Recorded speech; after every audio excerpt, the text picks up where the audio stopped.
Dober dan še enkrat. Vsi smo tukaj. Spoštovani, lep pozdrav iz Evropskega parlamenta, kjer bomo danes razpravljali o svobodi medijev, njihovi vlogi pri ohranjanju demokracije, o lastništvu medijev, političnih pritiskih na medije in še o čem. Z nami so predstavniki Evropskega parlamenta, Evropske komisije, Inštituta za evropske študije Wilfried Manfred Centra, predsednik programskega sveta RTV, bivši urednik enega od največjih spletnih portalov v Sloveniji ter novinar in dober poznavalec medijske scene, ki je bil tudi sam žrtev težkega fizičnega napada. Z nami pa so tudi dijaki Škofijske gimnazije Svetega Stanislava iz Ljubljane, ki bodo imeli priložnost videti, kako poteka delo v Evropskem parlamentu in bodo lahko sodelovali tudi v razpravi. Prav lepo pa pozdravljam tudi predstavnike različnih političnih skupin iz Evropskega parlamenta in seveda tudi ostale goste. Podlaga za to razpravo so nova evropska pravila o svobodi medijev, ki jih je Evropska komisija predstavila septembra lani in s katerimi naj bi zagotovili večjo raznolikost in neodvisnost medijev.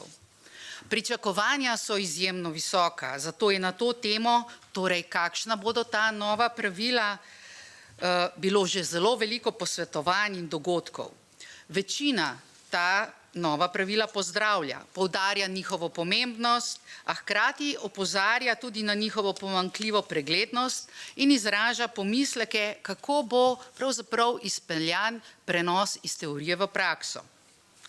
Medijski akt bo imel obliko uredbe. To je pomembno. Uredba je namreč za razliko od direktive pravni akt, ki se takoj po začetku veljavnosti neposredno in enotno uporablja v vseh državah Evropske unije in je torej ni potrebno, tako kot direktive, prenesti posebej v nacionalno zakonodajo. V vseh državah je torej v celoti zavezujoča. Ne glede na pomisleke, predlog imamo na mizi. O njem bomo sedaj po rednem zakonodajnem postopku razpravljali v Evropskem parlamentu, kjer bo nosilno vlogo prevzel Odbor za kulturo in izobraževanje. Mnenja bosta podala tudi Odbor za notranji trg in varstvo potrošnikov ter Odbor za državljanske svoboščine, pravosodje in notranje zadeve. Ko pa bo Evropski parlament zaključil z razpravo, bo moral svoje mnenje podati tudi Evropski svet, torej predsedniki vlad posameznih držav članic. Zato, da bi nam predstavili ključne točke novega zakona in ocenili pomen medijev za demokracijo, sem k razpravi povabila najbolj kompetentne ljudi iz različnih evropskih institucij. Z nami je gospa Marie Frenet. Iz Evropske komisije je članica kabineta podpredsednice Evropske komisije gospe Vere Jourove in je v kabinetu zadolžena za področje medijske svobode in medijskega pluralizma, varnost novinarjev in za druge zadeve na področju medijev. Res, Marie, iskrena hvala, da ste danes z nami. Prihajate iz kabineta komisarke, ki je poleg komisarja Bretona zadolžena za Evropski akt o svobodi medijev. Torej nosilci ste in pred nekaj tedni ste se že udeležili večjega zaslišanja tudi tukaj v parlamentu na odboru Libe in Kult in ta nova pravila predstavili tudi evropskim poslancem. Beseda je vaša, da danes predstavite nova pravila tudi nam tukaj.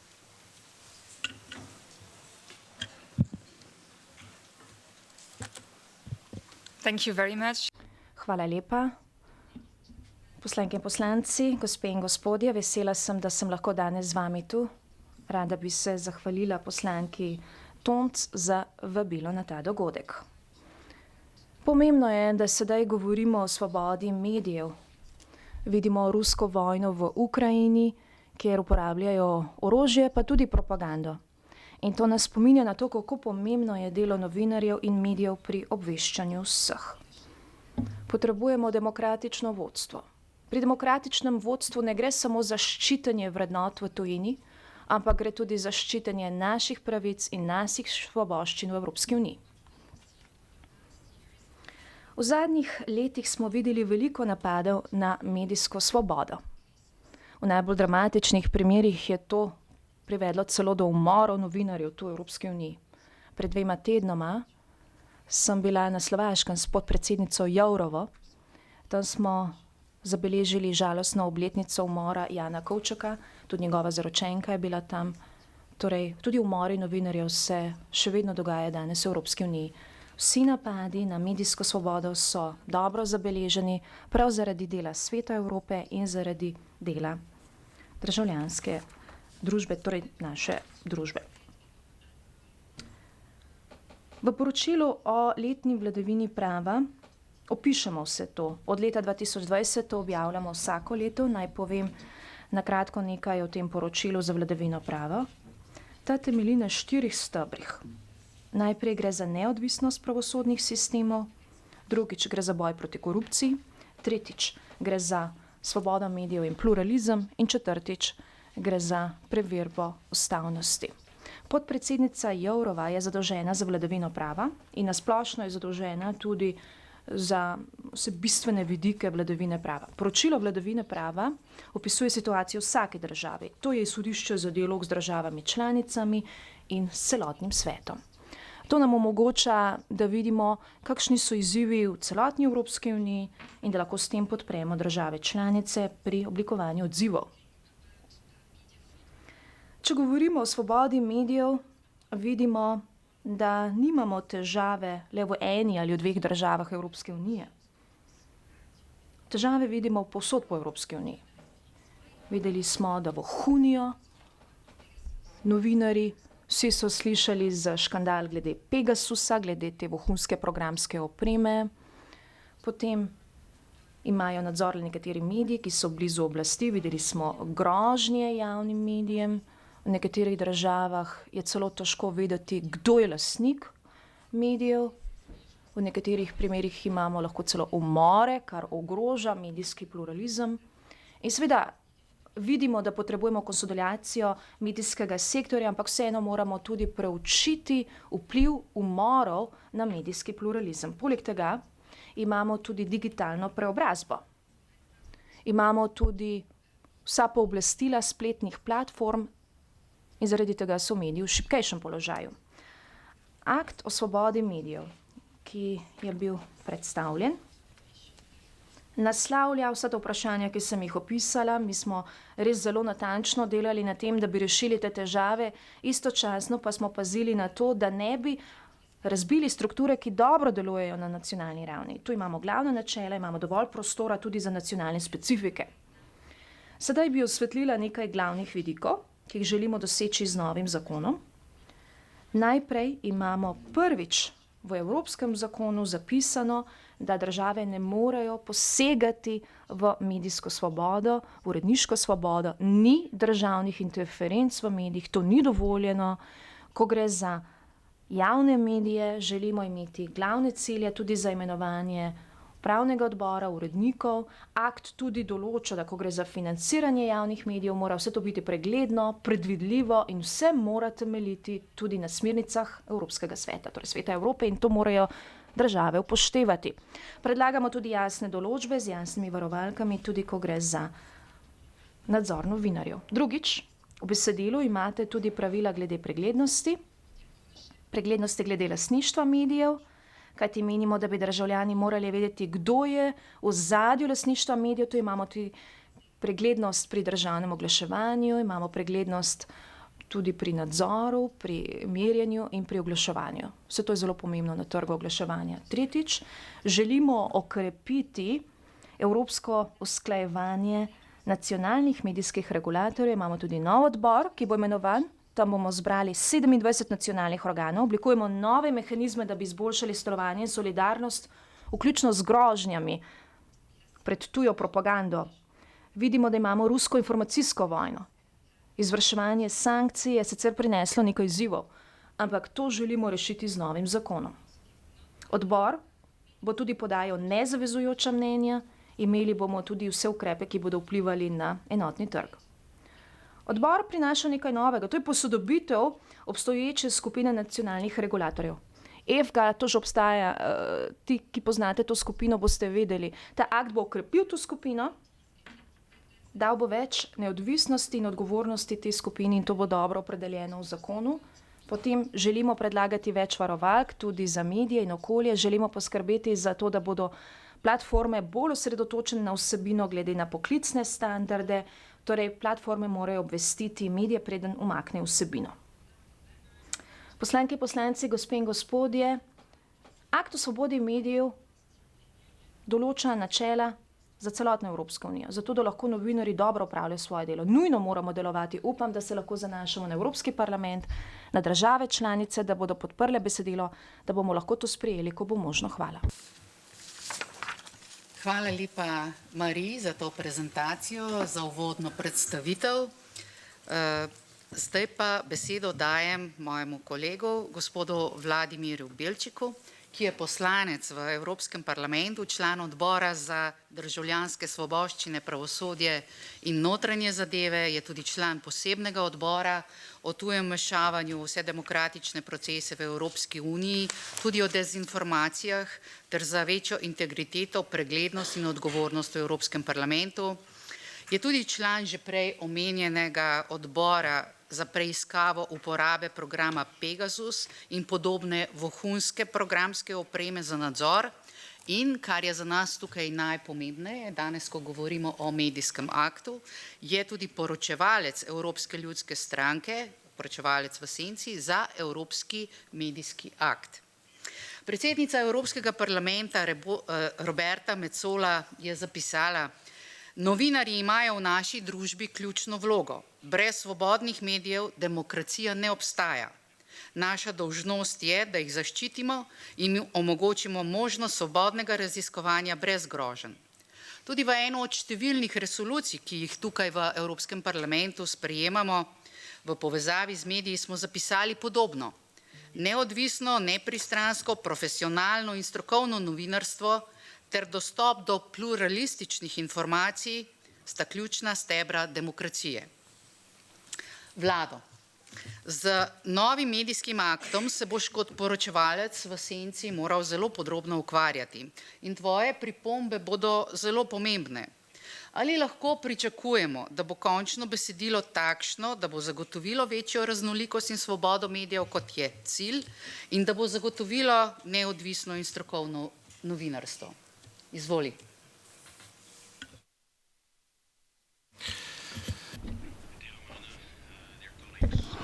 Romana, kolegi, zelo lepo je biti danes tukaj z vami. Najlepša hvala za vaše vabilo. Lepo je videti toliko mladih ljudi iz enega mojih najljubših mest v Evropi, Ljubljane. Zelo rad obiskujem Ljubljano.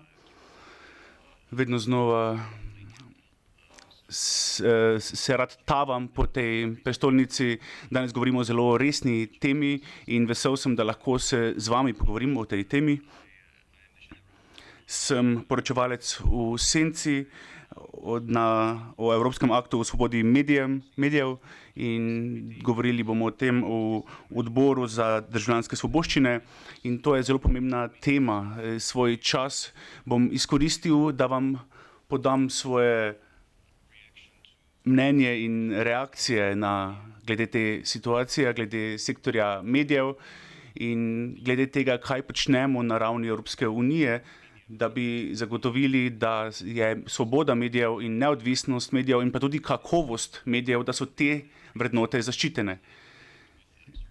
Saj gre to z roko v roki z določenimi odgovornostmi. Pogosto rečem, ne gre samo za svobodo, gre za neodvisnost, gre za profesionalnost, gre za kakovost. Vse to moramo zaščititi, če želimo imeti resno novinarstvo in danes se soočamo z invazijo Rusije v Ukrajini in končno smo se začeli v vsej Evropi zavedati, koliko ruske propagande je v Evropi, kako ta moti varnost informacij v celotni Evropski uniji. S tem se moramo soočati, ampak proti temu se moramo tudi boriti, uvesti moramo skupne ukrepe. Tudi kar se tiče Tudi okolje je postalo bolj zahtevno. Podpredsednica komisije je bila na Slovaškem pred nekaj dnevi in spomnili smo se 5. obletnice brutalnega umora novinarjev. Morilci so sedaj v zaporu, ampak primer pa še ni zaključen, je še odprt in upam, da bomo videli, da bo prišlo do zadoščenja pravice za tiste, ki so se odločili, da bodo organizirali ta načrt. In to ni edin primer.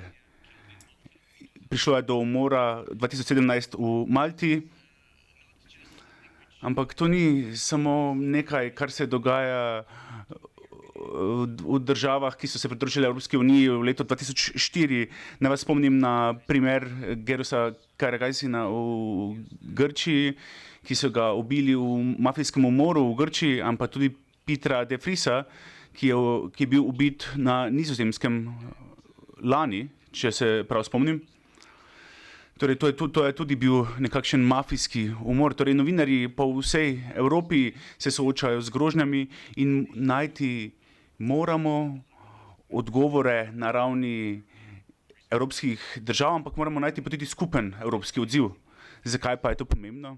Mislim, da je to temeljno vprašanje. Zakaj je to pomembno? Zakaj potrebujemo svobodne, neodvisne, kakovostne medije? Brez njih nimamo demokracije. In esenca Evrope, esenca držav v Evropski uniji je demokracija. Še posebej v našem koncu sveta, v vzhodni Evropi, se za to borimo že od leta 1989. In če ne bomo zagotovili svobodnih medijev, bomo težko zagotovili demokracijo. Zato je to v središču tega, o čem danes govorimo. Vsi smo izvoljeni v naših državah članicah in vesel sem, da so tukaj vaši kolegi iz Slovenije, Slovaške, iz Hrvaške in tudi iz drugih držav.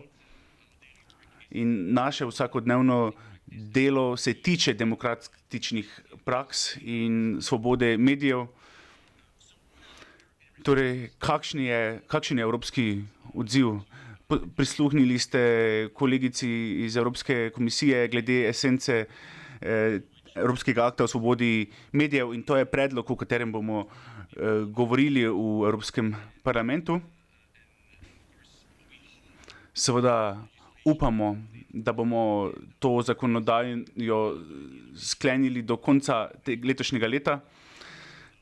Torej, do sporazuma mora priti med državami članicami, ne le v tem organu, torej v vseh 27 državah članicah. In kaj so pa ključna vprašanja na tem področju? V stranki, Evropske ljudske stranke in pa v parlamentu so ključne točke, ki smo jih že izpostavili v besedilo, določene moramo samo še dodatno poudariti in morda moramo se osredotočiti na določene točke, torej mediji morajo biti samostojni, za novinarji se ne sme vohuniti nelegalno. To je velika težava in s tem se ukvarjamo v posebnem odboru, torej v odboru Pegasus. To je škandal, ki je potekal v številnih državah, Poljska, Madžarska, Španija, torej tudi čez 14 dni bomo tudi govorili o Španiji, v Grčiji in tudi v drugih državah. Številne države uporabljajo vohunsko programsko opremo, kar je drugačen pristop od prisluškovanja iz časov komunizma. Gre za zelo sofisticirane tehnologije, ki omogočajo dostop do vaših mobilnih telefonov, iPhonov, drugih telefonov. Ne samo, da lahko prebere vso zašifrirano komunikacijo, ampak lahko tudi komunicira v vašem imenu, lahko vas uniči kot javno osebo.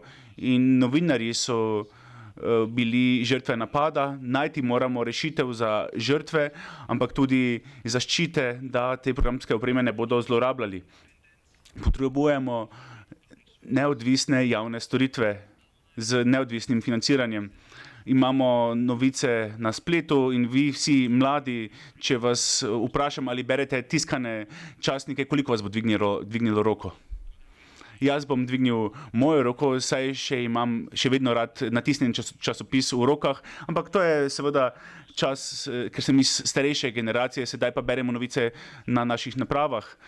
Večina ljudi, in to kažejo podatki, še vedno prejemajo novice od javnih medijskih hiš in zato moramo zagotoviti, da obstaja način, kako jih lahko ustrezno financiramo. Zato je prišlo do nedavnih razprav z francoskimi kolegi, ki so govorili o financiranju medijskih hiš v Franciji. O tem smo govorili tudi v moji državi, torej kateri so najboljši modeli glede neodvisnega financiranja in kako zagotoviti, da obstaja neodvisno financiranje.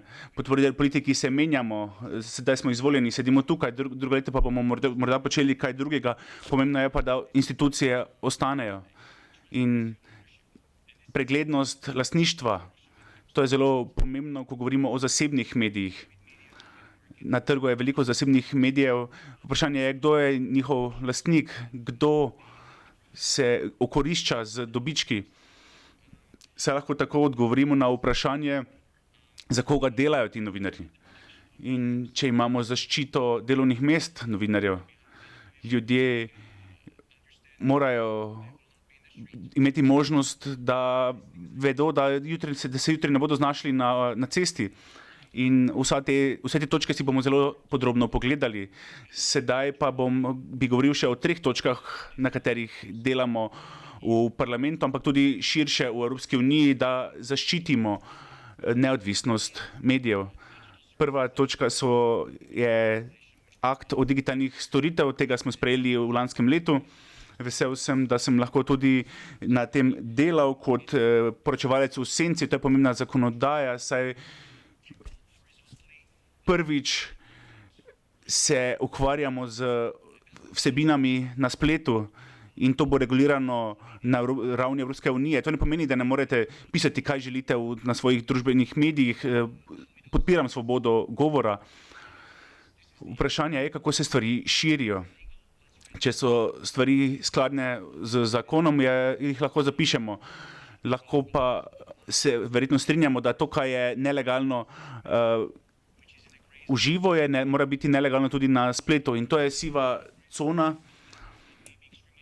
in zelo nevarno. To smo videli v času pandemije COVID-a, zdaj vidimo v času vojne Rusije in Ukrajine. Pomembno je, da imajo platforme odgovornost, da so odprte, da so pregledne, kako se borijo proti takšnim dezinformacijam. Se bomo tako dobili možnost do svobodnih in neodvisnih medijev tudi na spletu. Še 2 točki, vidim, da že dvigujejo roko, kmalu bom zaključil. Še 2 točki.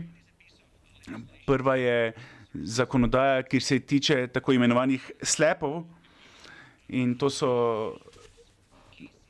so ukrepi proti strateškim tožbam za onemogočanje udeležbe javnosti, torej želijo groziti medijem, medijskim hišam. To je težava v celotni Evropski uniji, ne samo v posameznih državah članicah.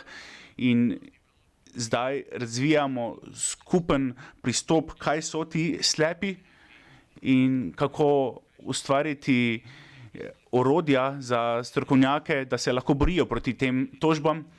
In to je dodana vrednost Evropske unije, da zaščitimo delovna mesta novinarjev. In pa še zadnja točka. Imamo tako imenovane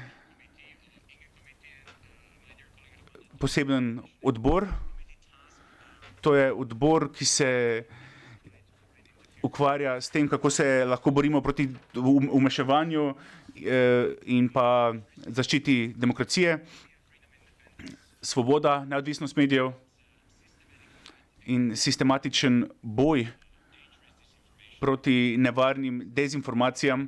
In objavili bomo poročilo in implementacijo.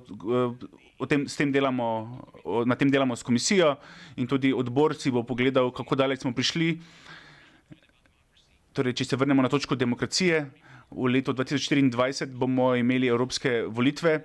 Vi boste imeli možnost voliti, prosim, volite, pojdite na volišča. Mislim, da potrebujemo tudi poštene kampanje, potrebujemo kampanje, v katerih ni tujega vpliva in ki omogočajo poštenost na področju medijev. In zato je delo, ki ga upravljamo v našem odboru, zelo pomembno. Mislim, da sem si vzel malce več časa, kot mi je bilo dodeljeno, ampak želel sem vam podati pregled tega, kaj počnemo. To je zelo pomembno vprašanje, tu je v jedru demokracije in zelo vesel sem, da ste tukaj z nami, da boste z nami o tem govorili. Hvala, Vladimir, za tvojo prezentacijo. Nič hudega, če si presegal malo časa, izjemno zanimivo je bilo. Z nami pa je tudi gospa Margherita Movarelli. Margherita je direktorica za komunikacije in marketing možganskega trusta ali kot po angleško bolje skoraj razumemo think tanka Wilfried Martens Centra za evropske študije tukaj v Bruslju. Margherita, prihajate iz inštitucije, v kateri ne pripravljate zakonodaje, pa tudi sprejemate jo ne, tako kot v Evropski komisiji in v parlamentu. Kljub temu pa ste močno vpeti v vse pomembne odločitve, ki se sprejemajo v Bruslju. Kajti vi ste tisti, ki analizirate, ki povezujete strokovnjake, ki kombinirate, komentirate, razpravljate. Imate tudi izkušnje iz različnih evropskih držav in zato sem vas danes povabila, da nam predstavite nekaj vaših pogledov oziroma pogledov vaše inštitucije na medijsko svobodo. Izvolite.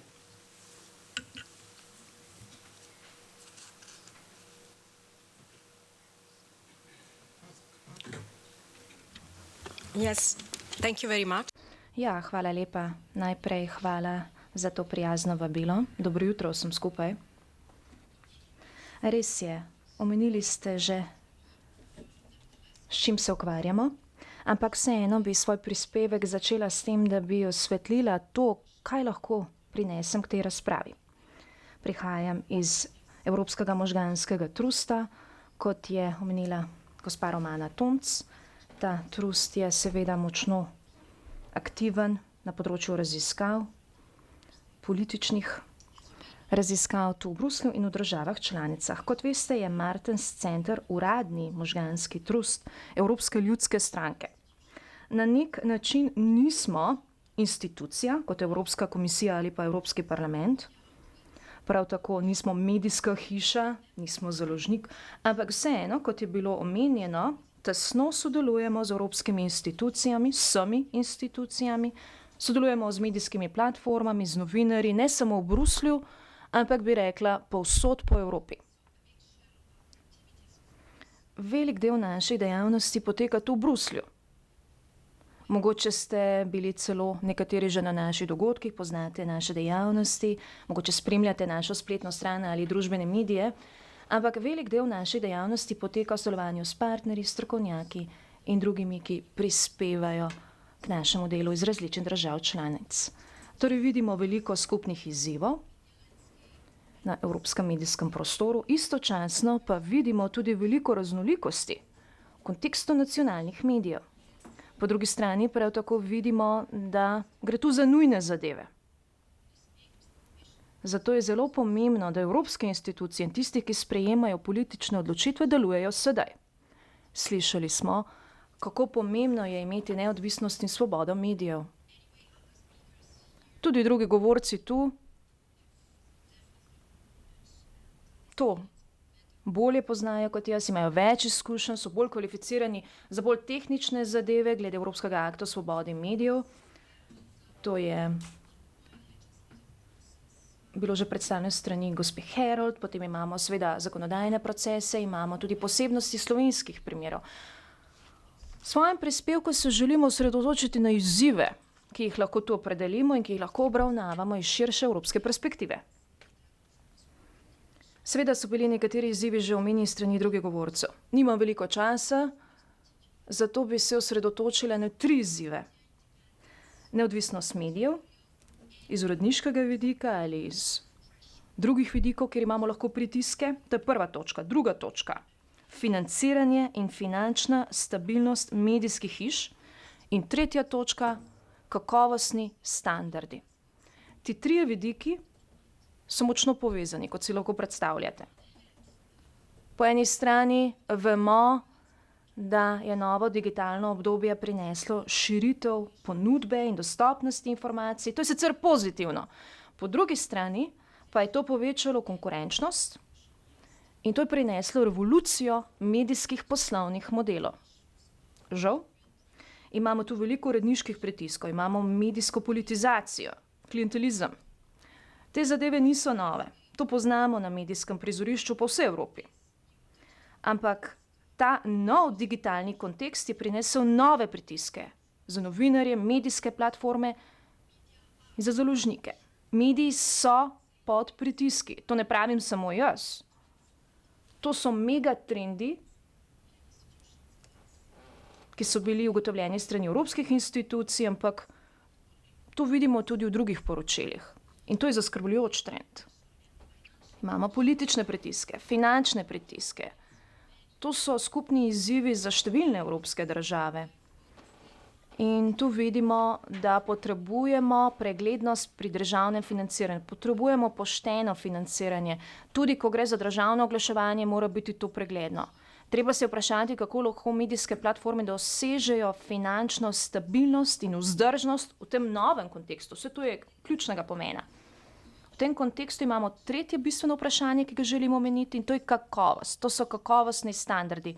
Kako poskrbeti za visoko kakovostne standarde, za kakovostno novinarstvo v kontekstu medijskega pluralizma. Podatki kažejo, da imamo žal zmanjšanje kakovosti v medijski ponudbi. Žal vidimo tudi zmanjšanje pri zaupanju državljanov v medije, zlasti v nekaterih državah. Novinarji so pogosto pod pritiski, kot smo slišali, morajo zelo hitro predstaviti neko vsebino. Žal, včasih pač tu žrtvujejo točnost, vzdušje, kot smo slišali, je postalo veliko bolj zahtevno, novinarji prejemajo osebne grožnje, so žrtve verbalnih, fizičnih napadov, so žrtve tako imenovanih slepov. To so te strateške tožbe zaradi javne udeležbe. Tudi to smo slišali. Nekateri novinarji so bili celo umorjeni. Daphne Caruana Galizia na Malti je bila umorjena, Jan Kučak na Slovaškem. Torej, to je zelo zahteven okvir in lahko razumete, da se veliko dogaja, veliko je tudi dezinformacij, napačnih informacij, ki se širijo, in splošno vzdušje v evropski globalni medijski industriji je precej temačno, bi rekla. In tudi inštitut Reutersa za novinarstvo je to prepoznal v zadnjem poročilu, je opozoril na ta zaskrbljujoči trend, ki se širi. Potem imamo seveda tudi inštitut v Firencah za medijski pluralizem, ki opozarja na to.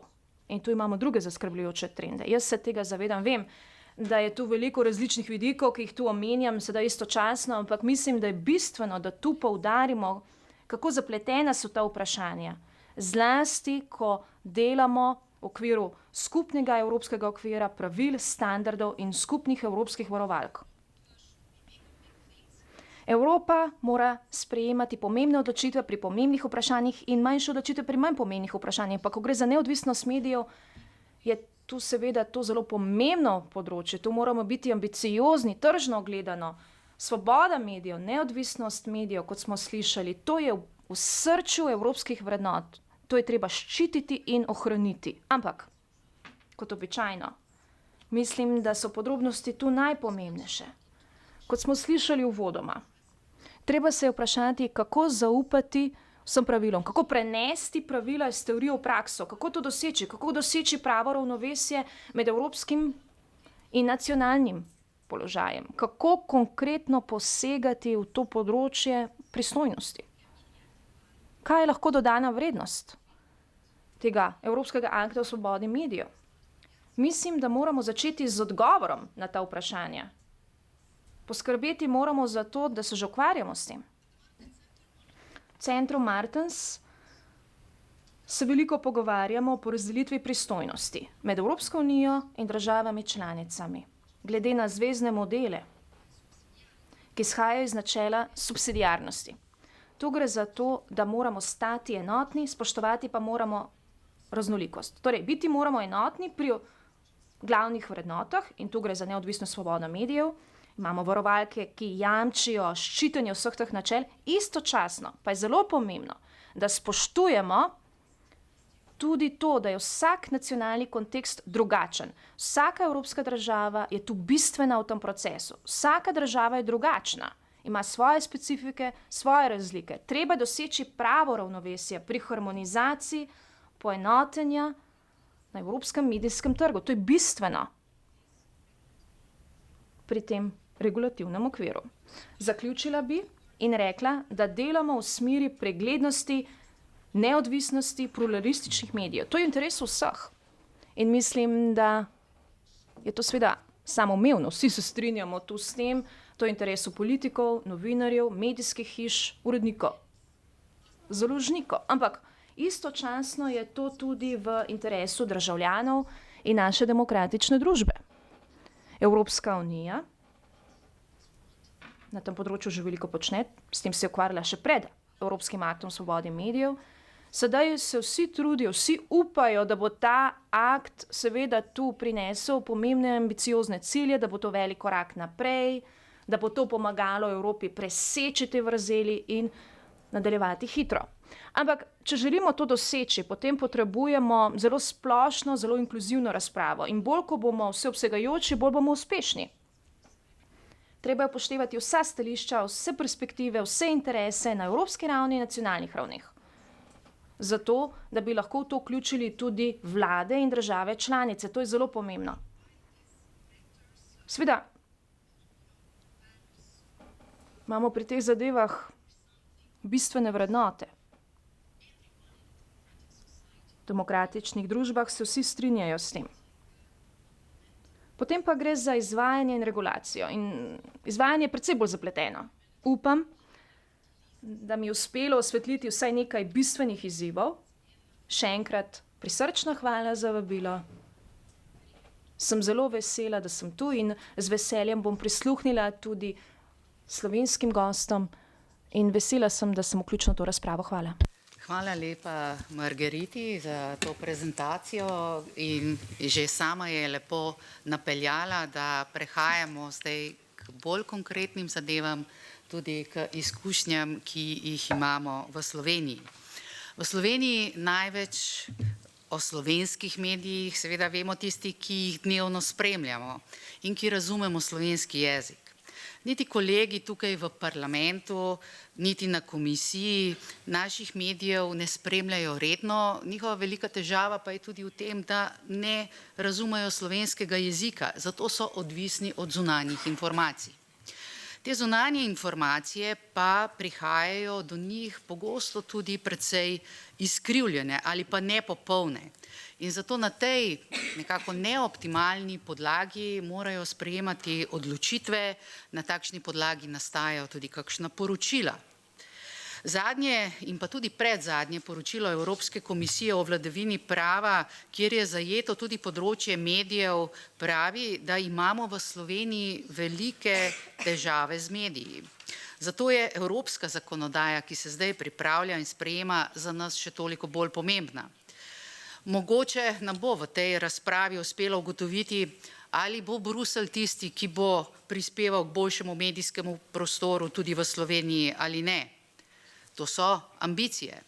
Zagotovo pa bomo mi s svojimi izkušnjami pa z temi razpravami podali kakšno koristno usmeritev za zakonodajalce, ki bodo dobili kakšno informacijo več, kaj je potrebno upoštevati, kje imajo posamezne države težave, da na koncu ne bo ta dosje oziroma ta akt o svobodi medijev le nekoristen kos papirja, ki bo povzročal več problemov, kot jih bo pa reševal.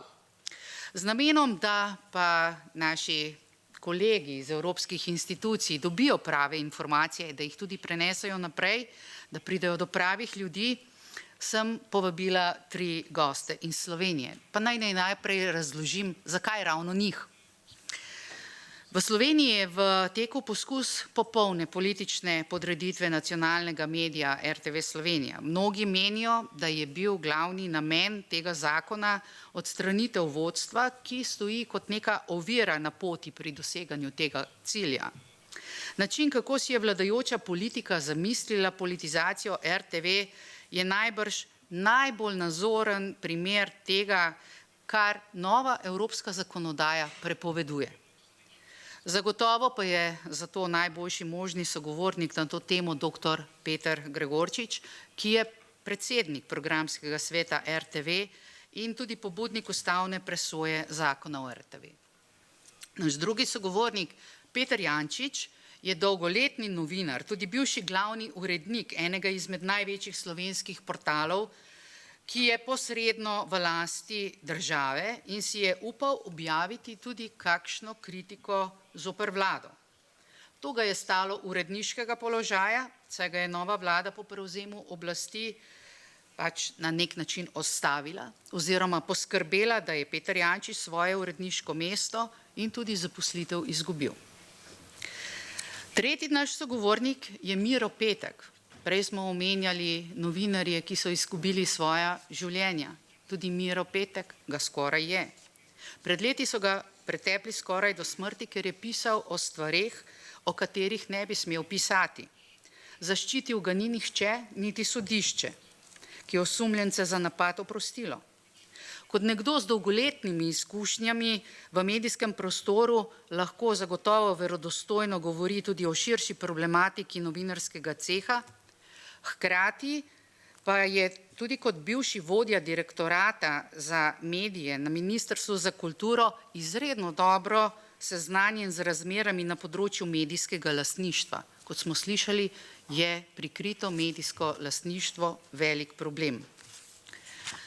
Zato najprej dr. Peter Gregorčič, ki vas izzivam z naslednjim. Ob nedavni odločitvi Ustavnega sodišča ste sami zapisali: začasnim zadržanjem dela novele zakona o RTV je Ustavno sodišče dalo jasen signal vladi Republike Slovenije in vsakokratni oblasti, da ustava ne dovoljuje političnih kadrovskih čistk. Odločitev varuje institucionalno neodvisnost Radia Televizije Slovenija pred grobimi posegi politike. Nam lahko zdaj podrobneje razložite, zakaj menite, da je oblast, ki v tem trenutku predstavlja leva koalicija na čelu s premierjem Robertom Golobom, poskusila s političnim posegom, in povejte nam nekaj več o samem postopku, katerega sami ste tudi aktivno udeleženi in poteka na Ustavnem sodišču. Izvolite.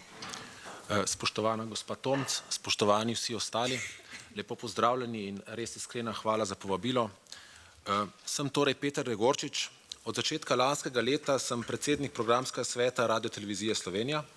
To je javni zavod posebnega kulturnega in medijskega pomena, ki opravlja javno službo na področju radijske in televizijske dejavnosti. Programski svet, ki ga vodim, je vodilni organ zavoda, kar zadeva programsko politiko. Pri svojem delu zastopa in varuje interese javnosti, tako da programsko politiko vodi na način, ki je v službi vseh prebivalcev Slovenije.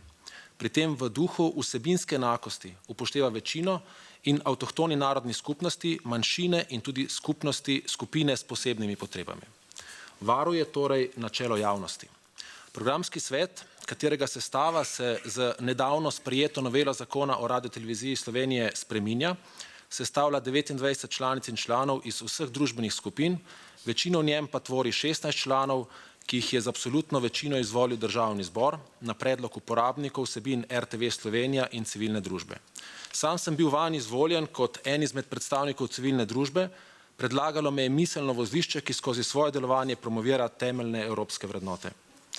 Menim, da je predpogoj za uresničevanje vrednot, na katerih temelji Evropska unija, prav pluralnost družbe. Brez zagotavljanja pluralnosti mnenj in idej namreč, po mojem globokem prepričanju, ni mogoče uresničevati človekovega dostojanstva, svobode, demokracije, enakosti, spoštovanja človekovih pravic in niti pravne države.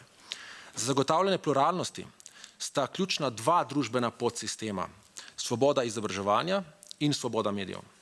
Z obema ima ali v preteklosti imela Slovenija resne težave. In prav k večji pluralnosti znotraj teh obeh podsistemov se kot aktivni državljan, tako sem tudi prišel pred desetletjem v javni prostor v Sloveniji, že več kot desetletje trudim prispevati. Danes pa se bom, kot je gospa Tomc napovedala, osredotočil na dogajanje okoli nove zakonodaje, ki ureja delovanje javnega zavoda Radiotelevizije Slovenija. Problematiko bom poskušal osvetliti s stališča zagotavljanja neodvisnih javnih medijev, kot to opredeljuje dokument Evropske komisije, v katerem komisija predstavlja Evropski akt o svobodi medijev. Po državnozborskih volitvah v Sloveniji lanskega aprila je nova oblast očitno ugotovila, da jim sam kot predsednik programskega sveta Radiotelevizije Slovenija in pa tudi vodstvo tega javnega zavoda očitno ne ustrezam. Zato so začeli politično kadrovsko čistko in sicer na način, kot ga v Evropski uniji zelo dobro poznamo iz podobnih primerov na Madžarskem in Poljskem. V zakonodajni postopek je vlada pod vodstvom trenutnega predsednika vlade dr. Goloba za zlorabo nujnega postopka vložila novelo zakona o Radioteleviziji Slovenija.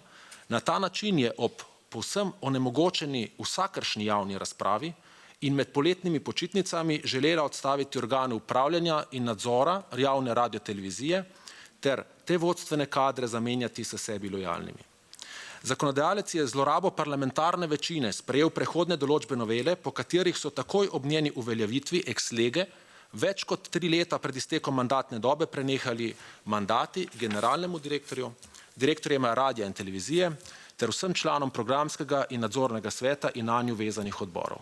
Spomnimo, da je tudi na Madžarskem in Poljskem parlamentarna večina na podoben način zlorabila svojo močno oblastno pozicijo in se s natanko enakimi zakonskimi spremembami znebila sodnikov, uradnikov ter drugih funkcionarjev, ki jim niso bili po volji.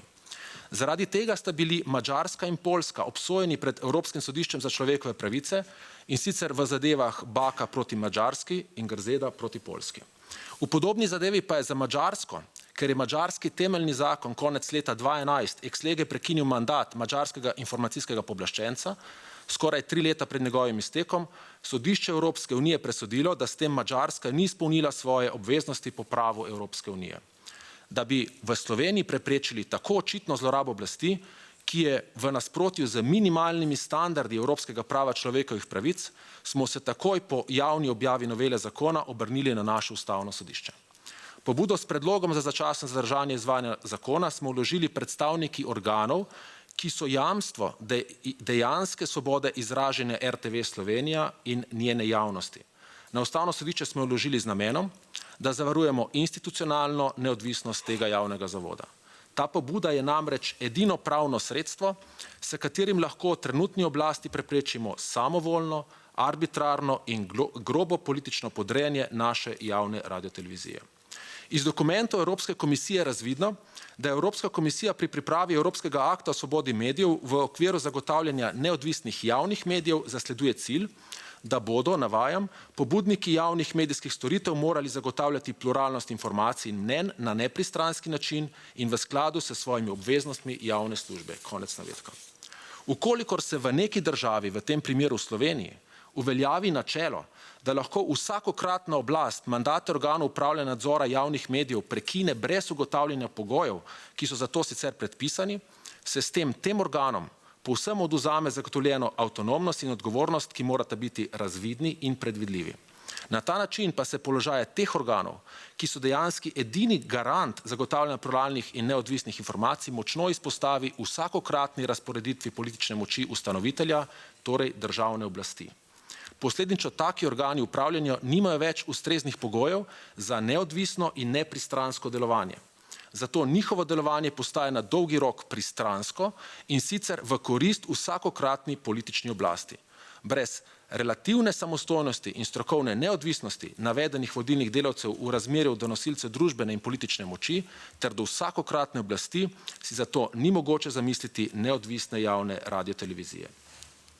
Naj pojasnim še, zakaj sprejeta novela nasprotuje cilju Evropske komisije, ki pravi, da bo moralo biti imenovanje vodje in upravnega odbora javnih medijev pregledno, odprto in nediskriminatorno. Sprejeta novela v popolnem nasprotju z usmeritvami Evropske komisije način upravljanja in nadzora RTV Slovenija v celoti spreminja iz demokratičnega v korporativističnega. Naj pojasnim. Z namenom tako imenovane depolitizacije namreč trenutna vladajoča koalicija v celoti vzela pristojnost za imenovanje članov sveta RTV Slovenije Državnemu zboru, torej tisti ustavni instituciji, ki ima najvišjo stopnjo demokratične legitimnosti in je to pristojnost ta koalicija prenesla na posamezne, povsem arbitrarno izbrane interesne in državne sui generis institucije. Pri tem vlada in zakonodajalec nista nikoli prepričljivo pojasnila svojih kriterijev, na podlagi katerih sta izbrala posamezne interesne skupine, ki imajo pristojnost imenovanja v svet zavoda. Namesto demokratičnega modela imenovanja članov sveta RTV Slovenija, ki prevladuje v večini evropskih držav, sprejeta novela v Sloveniji torej uvaja korporativistični model. Ta pomeni odstop od ene od pomembnih vrednot Evropske unije, to je od načela demokratičnosti. Ker je vlada kot upravičenec za imenovanje članov novega sveta zavoda izbrala korporativistične organizacije, brez da bi za njihovo in zakaj ne morebiti drugih izbiro navedla kakršnekoli objektivne razloge v javnem interesu, s tem ni zasledovala cilja Evropske komisije po preglednem, odprtem in nediskriminatornem imenovanju vodje in upravnega odbora javnih medijev. To se je v praksi pokazalo tudi ob nedavnem imenovanju članov novega sveta, kot ga predvideva sprejeta novela. Če se je po stari zakonodaji večina imenovanj članov programskega sveta odvila v državnem zboru, ki ima po slovenski ustavi edini pooblastilo odločati v imenu vsega ljudstva, ter je posledično izpostavljen javnosti in transparentnosti, so se imenovanja po novi zakonodaji odvila na povsem netransparenten način in daleč stran od oči javnosti. Javnost je bila z objavo sklepov v Uradnem listu Republike Slovenije seznanjena zgolj in samo z imeni izbranih članov novega sveta. Javnosti pa je pri teh novih imenovanjih po novi zakonodaji ostalo prikrito, kdo so bili ostali kandidati, kakšne so bile njihove reference in tudi po kakšnem kriteriju so korporativistične organizacije izbrale nove člane sveta ter zakaj prav te in ne more biti katerih drugih prijavljenih kandidatov. Poleg tega določbe sprejete novele zakona sedaj neposredno omogočajo članom sveta, da za večino, in to relativno večino svojih članov, utišajo in zamenjajo tiste člane sveta, katerih delovanje jim ni politično ali interesno po volji. Taka zakonska določba povzroča izjemen chilling efekt in zahteva poslušnost posameznih članov sveta večinskim interesom v svetu. Nova slovenska zakonodaja omogoča, da tiste korporativistične in delovsko samoupravne interesne skupine, ki imajo v svetu večino, iz sveta izključijo člane, ki so svojim razmišljanjem v manjšini. Taka nova zakonska ureditev v Sloveniji dejansko omogoča večinskim interesnim skupinam, da obvladujejo RTV Slovenija v skladu s svojimi povsem parcialnimi interesi. Iz povedanega jasno sledi, da v Sloveniji nedavne sprejete zakonske rešitve povsem nasprotujejo ciljem, ki jih za javne medije zasleduje Evropska komisija. Posledično tudi slovensko ustavno sodišče v resnici sploh ni imelo druge možnosti, kot da je našemu predlogu za začasno zadržanje novele sledilo in njeno izvajanje 16. februarja tudi zadržalo. Ustavno sodišče katerekoli evropske države, ki takega zakona ne bi zadržalo in ga kasneje ne bi spoznalo tudi za protiustavnega, bi namreč dalo jasen in očiten signal vsakokratni politični oblasti, da so v tej državi dovoljene politične kadrovske čistke, s katerimi se člane vodstvenih in nadzornih struktur od oblasti neodvisnih institucij, vključno z javnimi mediji, po vsakem prevzemu oblasti lahko zamenja s sebi lojalnimi. Tako ustavno sodišče bi legaliziralo in celo normaliziralo zlorabo politične večine, da se samovoljno in arbitrarno po vsakem prevzemu oblasti najprej znebi njej motečih sodnikov, uradnikov ter drugih funkcionarjev in tudi vodstvenih kadrov javnih medijev in to na podoben način, kot so to prav tako z zakonskimi spremembami, ki jih je tudi podprla kvalificirana večina, storili neliberalni režimi na Poljskem in Madžarskem. Opisanih dejstev ne more spremeniti niti nedavni obisk podpredsednice Evropske komisije gospe Vere Jourove, ki se je v Sloveniji o začasno zadržani noveli zakona pogovarjala s predsednicama države in državnega zbora. Ker pa je v okviru tega konteksta v zelo občutljivem času obiskala tudi predsednika Ustavnega sodišča, dr. Mateja Acceta, ki o tej zadevi trenutno odloča, je s tem v javnosti vzbudila vtis, da kot predstavnica izvršilne veje oblasti Evropske unije vrši nedopusten pritisk na naše Ustavno sodišče v zadevi, ki je izjemno pomembna ne le za Slovenijo, ampak tudi za Evropsko unijo. Naj zaključim z vprašanjem, Komu taka sprememba zakonodaje o javni radioteleviziji, ki v Sloveniji model upravljanja spreminja iz demokratičnega v korporativističnega, dejansko koristi? Prepričan sem, da prav tistim posameznim interesnim skupinam, ki si želijo mimo demokratično predpisanih postopkov pridobiti oziroma ohranjati nelegitimen vpliv. Ne bo pa me presenetilo niti to, če bo prihodnost pokazala, da je med temi interesnimi skupinami tudi kakšna taka, ki trenutno deluje v interesu Putinove Rusije, na način, da poskuša načenjati enotnost Evropske unije pri pomoči napadeni Ukrajini.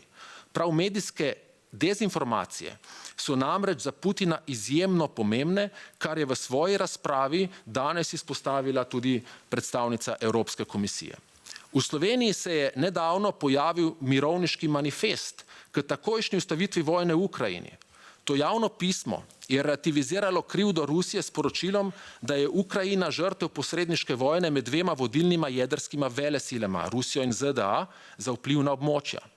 Nanj se je kritično odzvalo kar 16 veleposlanikov evropskih držav v Sloveniji. Tako relativizacijo agresije, ruske agresije, so jasno obsodili.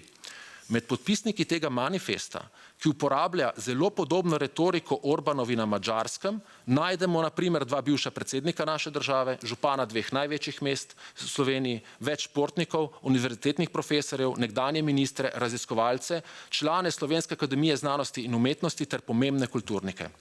Ampak pazite, prav ti isti ljudje, ki v Sloveniji javno relativizirajo rusko agresijo nad Ukrajino, močno podpirajo tudi trenutno spremembo modela upravljanja Slovenske radiotelevizije iz demokratične v korporativistično. Medijska zakonodaja, ki vzpostavlja transparentne medije, je torej ključna za to, da Slovenija ne bo postala država, v kateri bi v osrčju Evropske unije prevladala mentaliteta levih in desnih evropskih avtokratov. Ti so trenutno pospravljeni globoko v ruskem, ekonomskem in ideološkem žepu. Zakonodaja, ki jo je na področju javne radiotelevizije sprejela trenutna koalicija pod vodstvom stranke Roberta Goloba, take neevropske mentalitete žal ne prepričuje, omogočajo. Hvala lepa. Hvala lepa, dr. Gregorčič, za res izčrpno predstavitev. Mislim, da smo vsi razumeli vašo poanto, verjamem tudi kolegi iz evropskih institucij, kar je najbolj pomembno. Z nami je tudi Peter Jančič. Gospod Jančič, znani ste po tem, da ste bili kritični do vseh vlad. Raziskovali ste teme, o katerih politika ni hotela slišati. Deležni ste bili celo verbalnih napadov svojih novinarskih kolegov. V zadnjem času pa so bile posebej odmevne teme, kjer ste razkrivali poslovanje državnega podjetja GEN-I, v katerem je bil direktor sedanji predsednik vlade. Svojo držo ste najbrž plačali z izgubo uredniškega mesta in zaposlitve. Kako pa vi vidite slovensko medijsko okolje? Velike izkušnje imate. Jaz bi za začetek malo ostal še pri javni RTV, ker mislim, da je dogajanje povezano. To, ki sem ga sam doživel, pa to, kar se dogaja na televiziji. Ne? In je tudi zanimivo za novinarsko predstavitev, ker kaže, kako brutalni so spopadi za medije, in na drugi strani nam pokaže nekaj, kar kot novinar lahko naredim, ker novinarji smo lahko kritični, tudi da je včasih Evropska komisija zelo kratka v svoji politiki in dejanskih pravih problemov ne rešuje relativno obrobne probleme, tudi z tem aktom, o katerem zdaj govorimo. Bom pojasnil, zakaj, ravno skozi ta primer, se je zelo preprosto. Ustavno sodišče je prejšnji teden obiskala, kot je povedal že kolega, podpredsednica Evropske komisije, gospa Vera Jourova, ne, in to takoj potem, ko so sodniki ustavili predčasno odstavljanje celotnega vrha RTV Slovenija, in to naredil redko, ne, ker so ocenili, da obstaja resna nevarnost, da je kršen ustavni red, ogrožena svoboda medijev, tiska. Zdaj, tisti, ki ne poznate dobro zgodovine naše države, ker je dolga, jaz malo starejši, in ko sem začel kariero, se je nek podoben dogodek že zgodil, takoj, ko je naša država nastala. Takrat so na manj radikalen način, takoj po imenovanju, že odstavili generalnega direktorja RTV Slovenija, šlo je za gospoda Žarka Petana, in to je šlo na ustavno sodišče. In ustavno sodišče je to razveljavilo kot kršitev ustave. Ne sme se arbitrarno, predčasno odstaviti direktorja generalnega televizije, ker so si politiki nenadoma premislili in jim več ni všeč. To je kršitev ustave, takšna je bila odločitev. Zdaj, tokratno dogajanje je bistveno obsežnejše. Prečasno poskuša politika po volitvah odstaviti ne samo generalnega direktorja televizije, ampak tudi direktorja televizije, direktorja radija, vse nadzornike, vse programske svetnike in povejmo naravnost, to pomeni pozneje odstavitev vseh urednikov. To se potem zgodi, ko imaš novo vodstvo, ti hočejo imeti sodelavce, s katerimi lahko delajo in zamenjajo nas dol. To so tudi že v preteklosti naredili. Ta stvar je bila velikanski šok zaradi dveh razlogov in za dvojne. Odločitev sodišča je najprej bila strašno presenečenje za leve in liberalne stranke. Zakaj? Ker so nastavili večino ustavnih sodnikov. Imajo, od 9 jih imajo 6 ali celo 7. In je veljalo, da ni možnosti, da bi imeli težave z ustavnim sodiščem, da jih bojo v vsakem primeru najdli neko finto, da jih bojo zaščitili. Tokrat se to ni zgodilo. Za 5-4 so ustavili in to je bil velik šok. In potem vidimo takoj evropska komisarka iz vrst teh strank, ki so to naredile, prihiti k predsedniku, ki je pretehtal, da je bila odločitev sprejeta in je bila na pogovoru z njim, pozneje je rekla, je prisegla, da se o tem vprašanju z njim ni nič pogovarjala, kar je sprožilo precej čudenje v Sloveniji. Tisto, kar je pa še bolj nenavadno, kar pa sam vem kot urednik, je pa to, da smo, ko se je to v parlamentu dogajalo, ko so to ureditev sprejemali, da bi na hitro odstavili vse, da smo takrat pač iz mojega medija vprašali evropsko komisarko točno to, kako ocenjuje ta projekt. In poglejte, mi smo te odgovore objavili na Siol.net, takrat to je zelo bran portal bil, mislim, da je še vedno, upam, ker sodelavci so še vedno odlični ostali. Odgovor je bil podpora temu projektu hitre predčasne menjave. Zdaj, s tem je evropska komisarka seveda potem vplivala na dogajanje prvič v državi. Evropska komisija je ugledna v Sloveniji, vendar mi verjamemo v Evropsko komisijo. In kaj pa druga posledica, da se je zdaj pravzaprav, da je pred ustavnim sodiščem zdaj tudi politika Evropske komisije, ki je to podprla. In če bo zdaj po zadržanju ustavno sodišče ugotovilo kršitev ustave, bo to kršitev ustave, kateri je prispevala Evropska komisija z svojim precej jasnim stališčem. Zdaj, če pa ustavno sodišče odloči obratno, bo pa spet težava, to bo pa težava za novinarje. Ker bo pa obveljal princip, da lahko po vsaki spremembi oblasti na volitvah nova oblast pozamenja vse v medijih vodilne takoj, brez razlage, ker pač imajo to pravico, na ta način so zdaj ravnali. Zakaj sem tu, zakaj pravim, da nam to dogajanje, ki ga je Evropska komisija podprla, kaže, da je neustrezen akt, ki nam ga predlagajo, ali pa da je nepomemben akt, ki nam ga predlagajo. Poglejte, če lahko neka oblast kritične medije in vse, ki bi lahko kakorkoli škodili, takoj zamenja in to tudi naredi, potem ne rabi zasledovati novinarjev, ne rabi pretiti s finančnimi sankcijami, ne rabi klicati urednikov in pritiskati na nje. To je nepotrebno, vse so enostavno pozamenjali in nastavili svoje. Zato pravim, da je to, in zdaj tisto, kar pa meni je važno, in mislim, da je pomembno, da tudi vi veste, v tem primeru svobodo tiska varuje Slovensko ustavno sodišče. Tudi sicer so sodniki boljši varuhi svobode medijev in tiska kot politiki. Politiki imajo pač neke cilje in to je treba razumeti. Tudi pri gospe Jourovi, da pomaga svoji politični skupini, tudi če počne velike neumnosti. Je pa dobro, da se o tem pogovarjamo. Zdaj, druga stvar, ko bi rad povedal, je to tu je bilo zdaj rečeno, da sem jaz neka žrtev. Na nek način je res. Ista stvar, kot se dogaja na televiziji, se je predtem zgodila pri drugem najbolj branem mediju v državi, to je Siol.net. Zdaj, bi pa to rekel, da je pa treba vendarle videti malo širši okvir, jaz sem imel tudi strašen privilegij v medijskem prostoru. Vse življenje delam v medijih, bil sem urednik največjih medijev v državi, največjih časopisov, bil sem 10 let nadzornik javne RTV, o kateri danes govorimo. Tudi še včasih, ko je veljal podoben sistem, kot ga zdaj znova uveljavljajo s to spremembo, za depolitizacijo. Jaz sem bil že takrat član tega organa in zato vam lahko povem, kakšna je takratna izkušnja, saj ni nič skrivnostnega.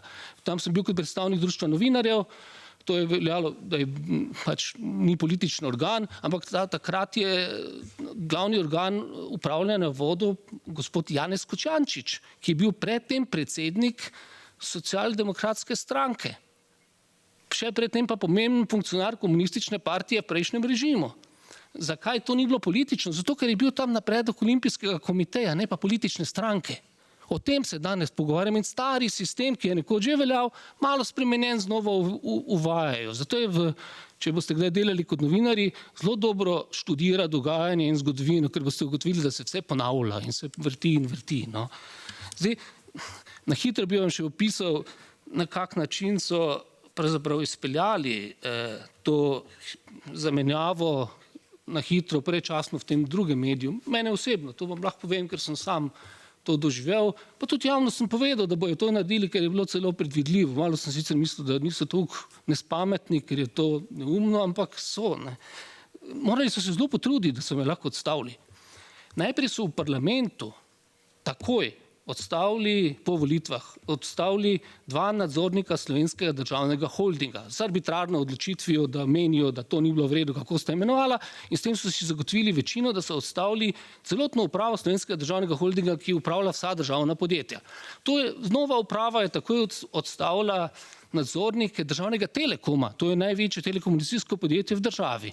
Novi nadzorniki Telekoma so zato postavili novo upravo Telekoma. Nova uprava Telekoma je takoj odstavila direktorja medijske divizije Telekoma, gospoda Rajka Geriča, ki je prej bil odgovorni urednik javne televizije, zelo izkušen novinar, z veliko avtonomijo, takšnih ne marajo. In s tem so si odprli pot, da so pač prišli do mene in so rekli, da si želijo, da jaz od jutri naprej ne bi bil več odgovorni urednik in da tudi zaposlen tukaj ne bi več bil. Zdaj, to ni nič takega v naši državi. To se je zgodilo že mnogim novinarjem. V Evropskem parlamentu so pogosto govorili o gospodu v preteklosti, o nekdanjem direktorju, zdaj že tiskovne agencije, gospodu Bojanu Veselinoviču, ki, ko je prišel za direktorja, ko so ga isto postavili, je isto zamenjal odgovornega urednika, gospoda Meška, in potem ga je celo krivdno odpustil, to pomeni brez vsake pravice. Gospod Meško se ni mogel braniti, ker je nažalost se je pokazalo, da je hud bolan in je kmalu zatem umrl in se ni mogel zaščititi. Tisti je bil res radikalen primer grobe, podle politične čistke. Zdaj, sam sem se v preteklosti, ko se mi je podobno zgodilo na sodiščih obranil, tam je mogoče dobiti poštene odškodnine, sodniki sodijo fair. To bi rad povedal. In mediji so pač kruto področje in z tega vidika ga je dobro poznati. No. Tu bi rad še na koncu povedal, da so pa za to zamenjavo imela nova oblast tehne razloge, kot ima tudi na televiziji. Zdaj, ena zgodba je bila, ki smo jo predtem objavili, drugi mediji tega niso objavljali, tudi največji ne, čeprav je bilo zanimivo. Ena zgodba je bila to, ko še gospod sedanji premier Golob ni bil v igri za visoke položaje, sem sam, ko je pač bila dilema, ali mu bo podaljšan mandat, šel preverjati poročila, javno dostopna. In sem ugotovil, da ima gospod nenavadno visoke nagrade in plače. V Sloveniji veljajo na tem področju zaradi hudih zlorab v preteklosti politično nastavljenih direktorjev, velja poseben zakon, ki omejuje, kakšne so lahko največje. In gospod Golob je prejemal bistveno več od tega. Ko smo to preračunali, smo ugotovili in smo tudi objavili, da je prejel več kot 1 milijon evrov preveč nagrad v 4 letih za vodenje podjetja, ki je po naši oceni bilo ves čas pretežno državni lasti, med drugim prodaja čez 90% elektrike državne nuklearke, monopolno. Zdaj, naša zgodba ni bila čisto točna, to moram priznati, povedati. V resnici je gospod Golob dobil 1,5 milijona evrov več nagrade. Samo tega nismo vedeli. Na koncu se je temu dodatnemu 1,5 milijona celo zdaj odpovedal, ko je že premier, ker je bil škandal prevelik.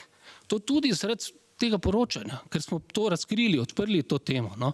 On je ves čas trdil sicer, da je tako visoke nagrade dobival, ker je bilo njegovo podjetje v lasti zasebnikov. Kot novinarji v vsem tem času nismo mogli ugotoviti, kdo so ti zasebniki, ki so prej državno podjetje uspeli kupiti, dobiti večinski delež in mu dodeliti tako visoke nagrade, in povrhu nam ni uspelo ugotoviti, kdaj so to prodali, za kakšno vsoto, ker lani več niso bili v tem podjetju, ker je to podjetje GEN-I dobilo državno pomoč v času energetske krize kot povsem državno podjetje. In to je predlagala vlada Roberta Goloba in to zapisala, da gre za povsem državno podjetje. Tako da tu je ostalo kup nejasnosti. Ampak tisto, kar je pa še po mojem veliko pomembnejše, ko gre za razkritje, to pa nismo samo mi naredili, ampak še nek drugi manjši portal gospoda Požarja, ko smo pa razkrili neka sporna ravnanja tega istega državnega podjetja GEN-I, ki je financiralo direktno podjetja nekih novinarjev. In sicer je šlo za zgodbo, je šlo za novinarje, ki so bili v službi, predno sem prišel leta 2000 za urednika na Siol, so delali za Siol. Ampak za Siol, skupina 3 novinarjev, glavnih zgodb o politikih in podjetjih ni pisala kot tam zaposleni novinarji, člani uredništva. Oni zaposleni so bili izven, v zasebnem podjetju. Zdaj, če bi jaz bil takrat urednik, bi to prepovedal. Ker glavni zgodb ne more pisati nekdo od zunaj, ki ni zavezan tvojim pravilom. Ampak prejšnji urednik tega ni mogel narediti, ker prej urednika sploh bilo ni pred menoj. In to dalj časa. Zdaj, tisto, kar smo razkrili, pa je bilo to, da je ta skupina novinarjev leta 2019, torej še v času prejšnje liberalne vlade, oziroma ena od novinark, gospa Vukovič, na sporedno dodatno podjetje, ki ga je naredila, začela dobivati denar. In pogodbo za to je sklenila med drugim s podjetjem GEN-I, danes premiera Roberta Goloba. V nekaj letih je bilo izplačanih čez 100.000 evrov. Pa ni bilo izplačano samo iz tega podjetja, izplačano je bilo še iz več povezanih podjetij. Med drugim tudi današnjega finančnega ministra iz iste stranke. Zdaj, ko smo to razkrili, nobeden ni hotel pojasniti, zakaj so to nakazali. Mi smo pač vprašali, ker to je logično vprašanje, zakaj ste pa plačevali sporednemu podjetju, za katerega noben ne more točno reči, kaj je. Vsi vpleteni so vztrajali, da je tu šlo za posle zasebnih zadev, o katerih javnost nima pravice nič vedeti. In to je na koncu tudi obveljalo. Ampak tisto, kar je pa dodatno zanimivo in kar je dobro, tudi Evropska komisija malo mogoče spremlja in pozna, kakšne so bile vse posledice te zgodbe. To zgodbo smo pa dejansko objavili tik pred volitvami. Po volitvah je ta gospa Vesna Vukovič nenadoma postala glavna PR-ovka Gibanja Svobode. Pozneje celo generalna sekretarka Gibanja Svobode. Zdaj, neuradno vam lahko povem, da je tudi vodila projekt iskanja, kdo bo prevzel vodenje uredništva Siola za mano. Ampak ona ni bila edina, ki je bila na tak način nenadoma politično napredovala. Urednik te skupine, ki vodi zadnja leta portal Necenzurirano, ima soprogo, ki je bila pomembna voditeljica sindikalna tudi na televiziji, in ona je postala šefica vladnega komuniciranja. To je zelo pomembna funkcija. Tretji član te ekipe je postal svetovalec posebne parlamentarne komisije v parlamentu, ki preiskuje domnevno sporno financiranje medijev, ki so kritični do vlade.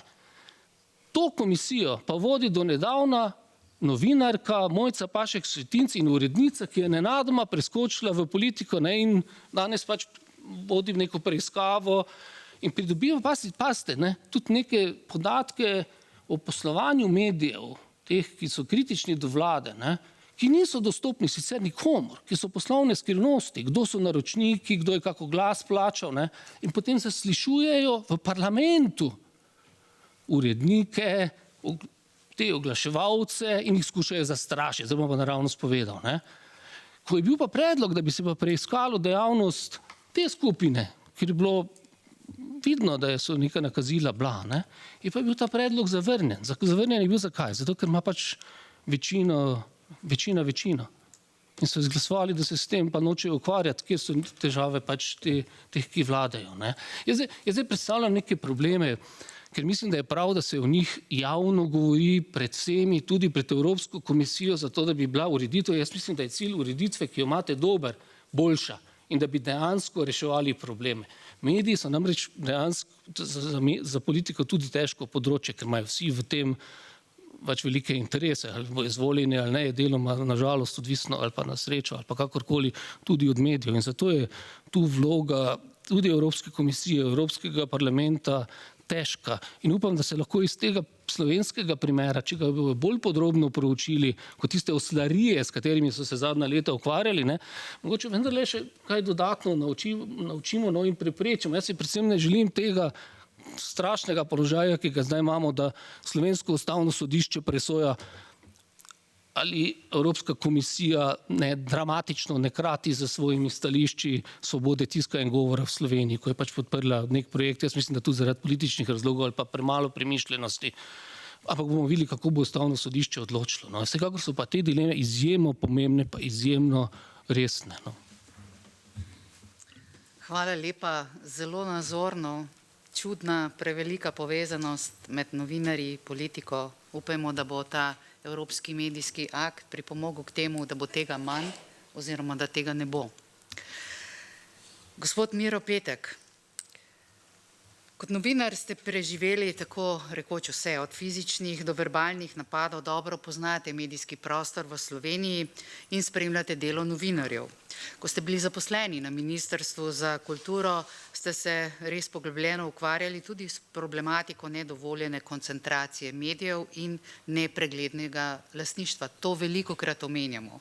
To omenja tudi Evropska komisija v svojih letnih poročilih, ko piše o Sloveniji. Imamo strašne probleme s tem, kdo je pravzaprav lastnik slovenskih medijev, ker delujejo mnogi preko povezanih oseb in ne vemo, kdo je pravzaprav končni lastnik, tako imenovani beneficial owner. In medijska moč se zbira in koncentrira preko res vseh dovoljenih meja, ne samo glede na bodočo evropsko zakonodajo, ampak že sedaj imamo zakonodajo, ki to ureja. Imamo tudi v Sloveniji tako imenovanega neodvisnega presojevalca tega, ali je koncentracija dovoljena ali ne, pa vendar se ne zgodi nič.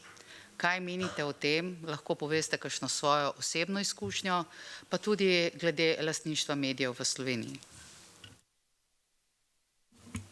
Hvala lepa za besedo. Za uvod bi povedal res eno osebno izkušnjo. V zadnjih 2 letih v času prejšnje vlade se je tudi na tem evropskem parketu veliko govorilo o napadih na novinarje.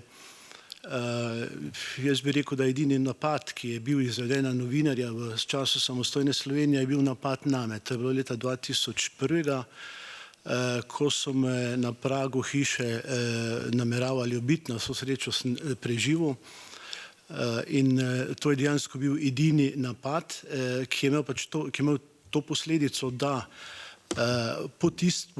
po tem napadu name ni bilo več drugih fizičnih napadov na novinarje. Na drugi strani pa je bil slab izplen, kajti naročniki in izvajalci niso bili kaznovani. Kljub temu, da je bilo 5 napadalcev v zaporu, so na koncu dobili lepo odškodnino, jaz kot žrtev pa seveda nič. Sam sem na nek način dvoživka. Bil sem v novinarstvu dobrih 20 let, dopisnik s Koroške, ukvarjal sem se precej s preiskovalnim novinarstvom. Nato sem imel en skok v politiko, 8 let sem bil poslanec Državnega zbora, se pravi, da imam pogled tako v politično življenje, kot tudi v novinarstvu. Zadnji 2 leti pred to vlado sem bil svetovalec ministra za kulturo, dr. Vaska Simonitija, za področje medijev in takrat smo tudi poskušali z novo zakonodajo, spremembo zakonodaje, vendar nismo imeli dovolj glasov v sami koaliciji in ta zakonodaja, ki smo jo pripravili na Ministrstvu za kulturo, ni prišla niti v obravnavo na vlado. In v tem času je bilo veliko govora o napadu na novinarje, napadu na medije, kar seveda, če smo gledali mi z naše strani, z našimi očmi, ni res. Mi smo imeli veliko vprašanj, veliko stikov na našem ministrstvu z tujimi mediji. Sam sem 20 minut dajal izjavo za nemško državno televizijo CDF, novinar od tega ni objavil niti sekunde. V 8-minutnem prispevku, ki je bila na tej televiziji, ni objavil novinar niti ene sekunde. Za New York Times smo odgovarjali na njihova novinarska vprašanja, ki jih enostavno v svojem prispevku niso upoštevali. Naš popravek enostavno niso objavili, niso ignorirali. Če največji svetovni mediji počnejo to na tak način, z neko majhno državo, z teksti, z novicami iz take države, kako potem šele pišejo o pomembnih zadevah, svetovnih zadevah, o vojni in podobno. Tako da sam sem seveda v svoji novinarski karieri občudoval te velike medije, velike medijske hiše, ki so me pa na koncu zelo razočarale, kajti z našimi, z slovenskimi mediji so ti svetovni mediji bili solidarni v laži. To je bila tipična solidarnost v laži. Glede koncentracije medijev v slovenskem prostoru, mi imamo zelo zanimivo mrežo različnih medijev, ki imajo hegemonijo na slovenskem medijskem trgu, ki izigravajo medijsko zakonodajo, ki so povezani z različnimi lastniki, z različnimi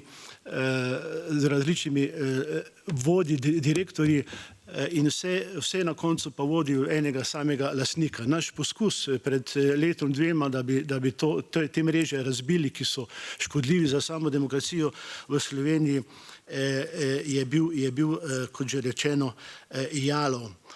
In problem medijske svobode v Sloveniji je ravno v lastništvu medijev, v velikem medijskem monopolu in izigravanju zakonodaje.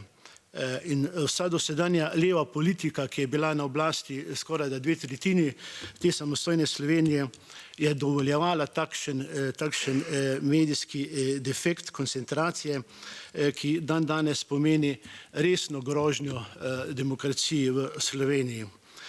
Regulator konkurence v Sloveniji, to je AVK, na tem področju ne naredi nič.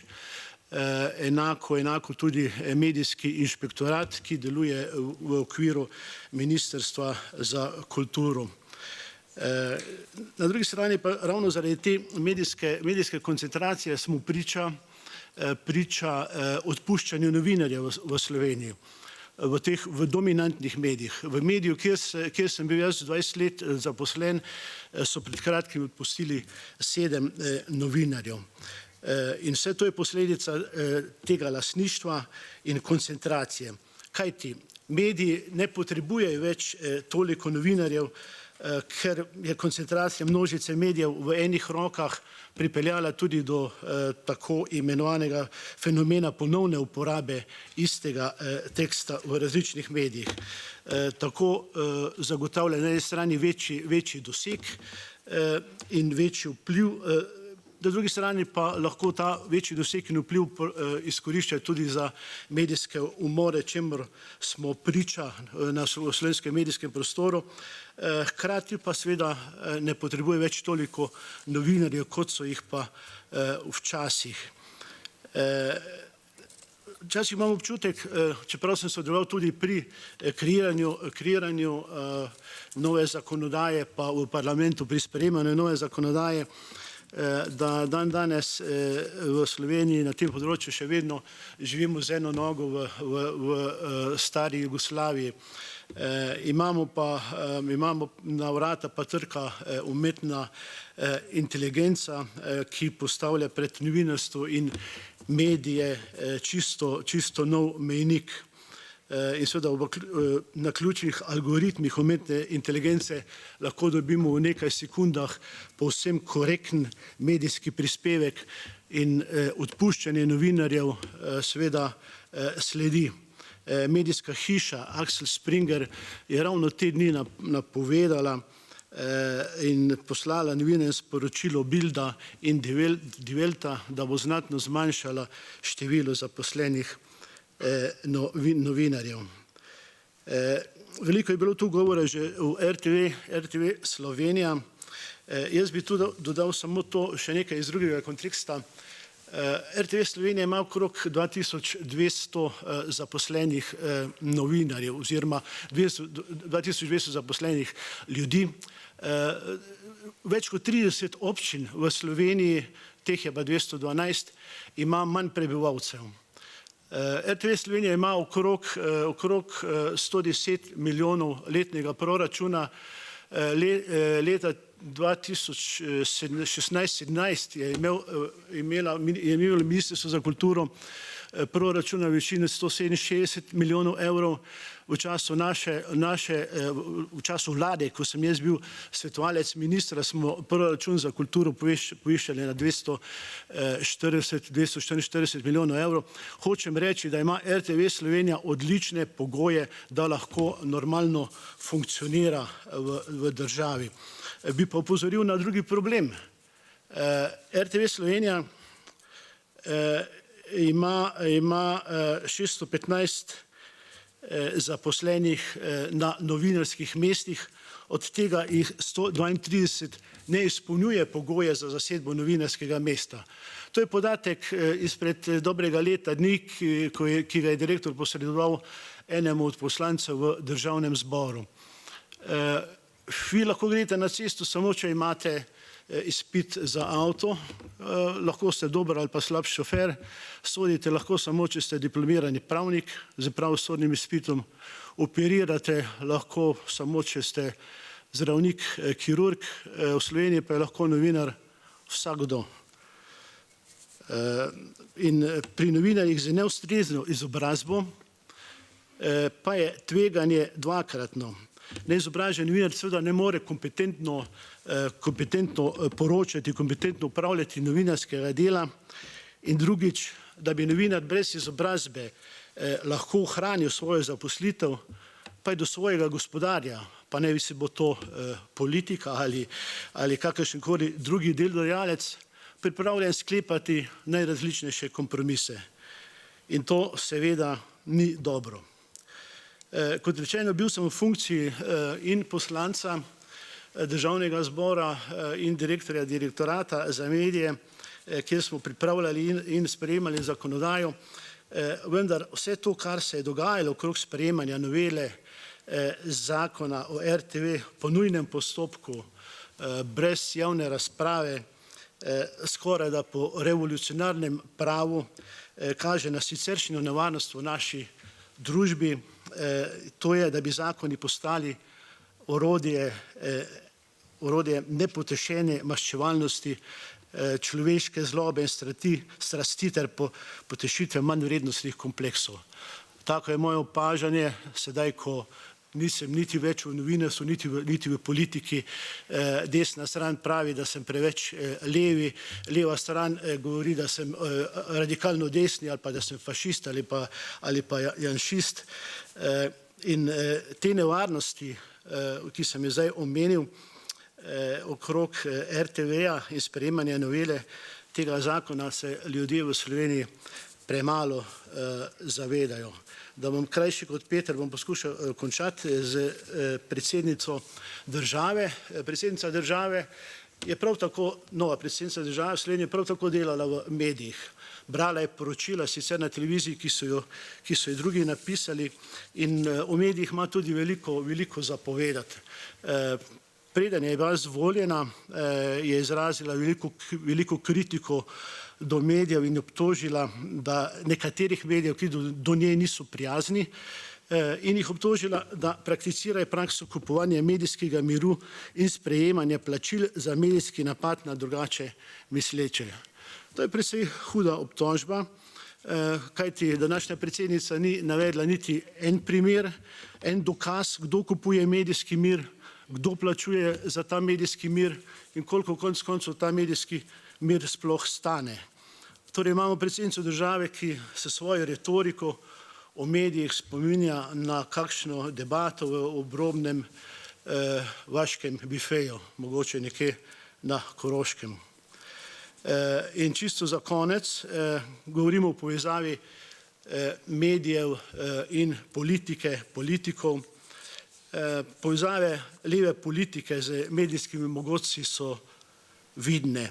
Pred dnevi je ministrica za infrastrukturo Alenka Bratušek pred kamerami padla v objem lastniku časopisne hiše Delo, ki pa je hkrati solastnik podjetja, ki ta čas gradi največji slovenski infrastrukturni objekt, to je drugi tir, ki je financiran tudi delno z evropskimi sredstvi. Mediji največjim lastnikom medijskih hiš v Sloveniji služi za to, da pridobivajo druge posle, ki so financirani z državnim ali evropskim denarjem. In v takih primerih medij postane orožje trgovanja, lahko tudi izseljevanja, ko lastniki medijev lahko poskrbijo, da se o nekem politiku piše zelo lepo, zelo pozitivno, o drugem pa nenaklonjeno negativno. Hvala lepa.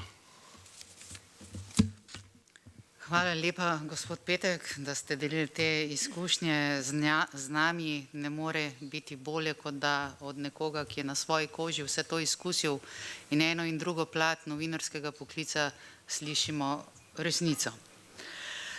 V nadaljevanju sledi razprava. Razpravljali boste lahko vsi, ki boste dvignili roko. Bi vas seveda prosila, da spoštujete, da imamo omejen čas in da lahko celotna razprava traja samo pol ure. Tako da kar pogumno. Še pred tem, preden pa odprem razpravo, pa bom dala besedo Mariji. Marija je namreč zaprosila za repliko, glede na to, kaj so naši sogovorniki prej povedali in ji seveda daje možnost, da se odzove. Thank you, Madam Chair. Najlepša hvala. Torej, Evropska komisija posluša vse in to je tudi v duhu poročila o pravni državi, torej prisluhnili bomo prav vsem.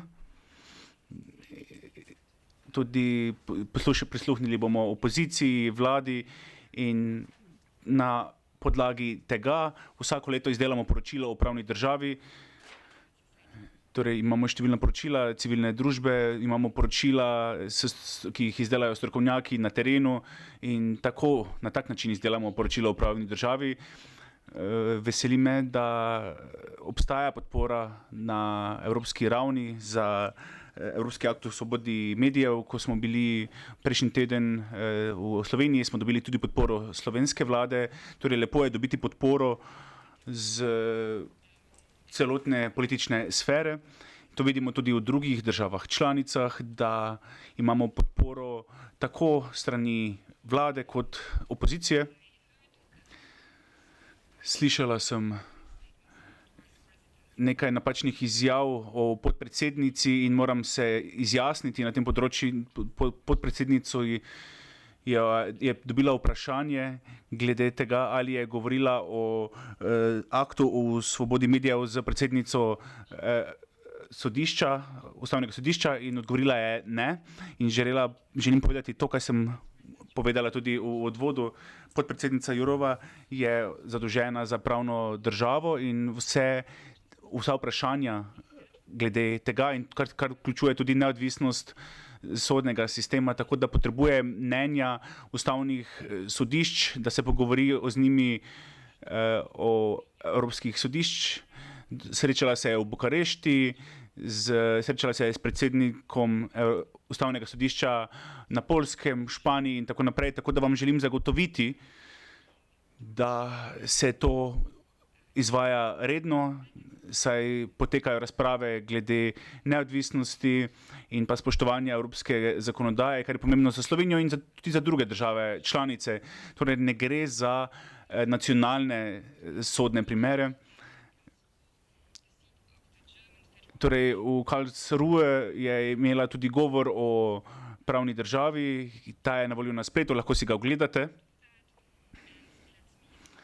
In ne nazadnje bi vam rada povedala tudi, da se podpredsednica Jourova bori za neodvisnost in poštenost in v svojem času v komisiji je storila zelo veliko za pravno državo s poročili, z pogojevanjem proračunov, tudi akt o svobodi medijev, zakon o zlonamernih tožbah in tako naprej.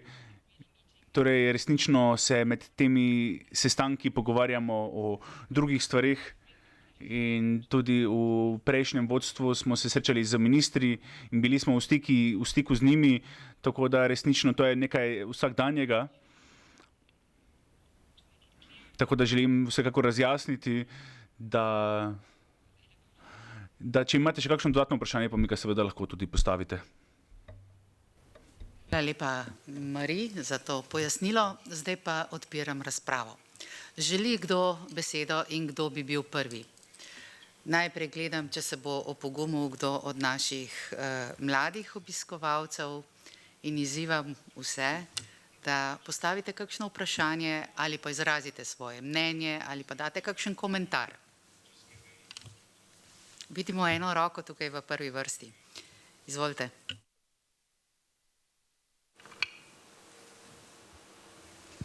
Pozdravljeni, sem Meta Sedminek in kot aktivni državljanki se mi zdi pomembno, da imamo medijski prostor, kjer so nam predstavljene različne politične opcije, ker na takšen način lažje oblikujemo svoje mnenje. Berem tako domače kot tuje medije, prav tako pa spremljam tudi radijske in televizijske. Novinarstvo in politika me zanimata, zato želim svoj pogled tudi preko medijev razširiti. V zasebnih medijih ne vidim problema v tem, da bi bili opredeljeni, če se opredelijo kulturno in politično korektno. Od javnih medijev pa pričakujem, še posebno od tistih, ki jih moramo vsi financirati, da je njihova vsebina prilagojena vsem državljanom, da je bogata in poštena ter enakomerno predstavljena. Zato se resnično sprašujem, če sistem v RTV funkcionira v redu, ker jaz ga predvsem vidim kot domnevno nevtralno pristranskost, ki deli narod, ustvarja vodljivo in naivno večino ter ovira razvoj slovenstva. Sprašujem se, če je tukaj pot do demokratizacije Slovenije in kaj na ta način sporočajo mladim. Hvala. Hvala lepa. Jaz bi to ocenila, da to ni bilo konkretno vprašanje namenjeno enemu izmed naših gostov, ampak je bilo to razmišljanje zelo upravičeno, zelo tehtno.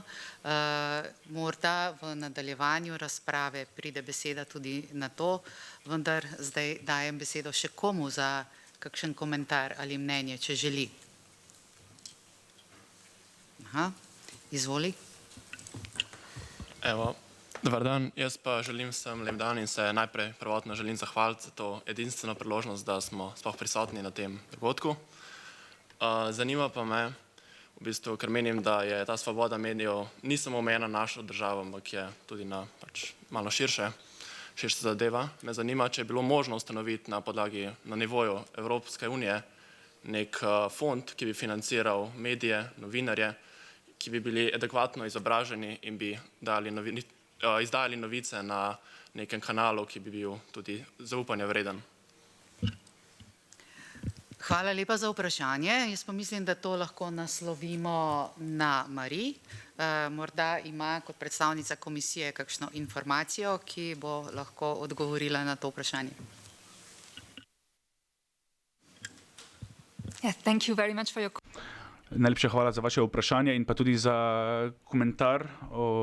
Vsekakor se strinjam o načelih, ki so vključene v Evropski akt o svobodi medijev. Hvala za financiranje.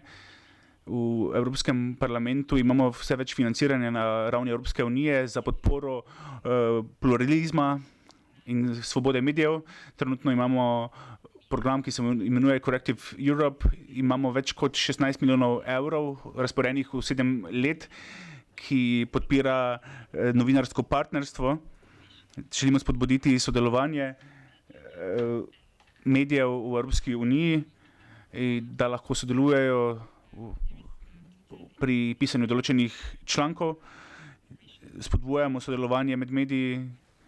Imamo projekt Newsroom, European Newsroom, kjer lahko sodeluje več agencij. To želimo izvajati na evropski ravni. Želimo spodbujati medije iz različnih držav, da sodelujejo na različnih projektih in imamo tudi podporo Evropskega parlamenta pri tem vprašanju. Še kakšno vprašanje? Izvoli. Najprej res hvala, da smo se lahko udeležili te razprave. In tudi sama mislim, da lahko res veliko naredimo, da je res veliko prostora še za izboljšave na področju novinarske svobode v Sloveniji. Zanima pa me, ali je za svobodno medijsko poročanje res pomembno, da država zagotavlja davkoplačevalski finančni vir za vzdrževanje nacionalne medijske hiše in kako bi potem lahko zagotavljali, da bi le-ta poročala res objektivno in iz več političnih pogledov. Oziroma, a bi bila mogoče boljša ideja, da bi obstalo več privatnih medijskih hiš, ki bi bile financirane iz nekega skupnega finančnega sklada in bi s tem mogoče lahko zagotavljali večjo pluralnost in objektivnost. Hvala lepa za ne eno, ampak več vprašanj, vsa zelo bistvena, pa vsa zelo težka. Tako da mislim, da tukaj ne bo enovitega odgovora na tvoje vprašanje, so pa lahko najbrž mnenja, kaj si kdo misli o tej pobudi. Tako da, če želi morda Mari na ta izziv odgovoriti, kako bi bilo, če ne bi imeli nacionalnega medija. Mari gotovo ve, da v Sloveniji financiramo delovanje nacionalne televizije preko obveznega prispevka, ki ga plačujemo vsi državljani in državljanke in je na ta način zagotovljeno financiranje. Zato tudi pričakujemo od tega medija, da poroča objektivno in politično nevtralno. Kako pa bi izgledalo in da dam še eno podvprašanje, ali poznate primere iz drugih držav, ki se financirajo drugače, pa vendarle stvari funkcionirajo?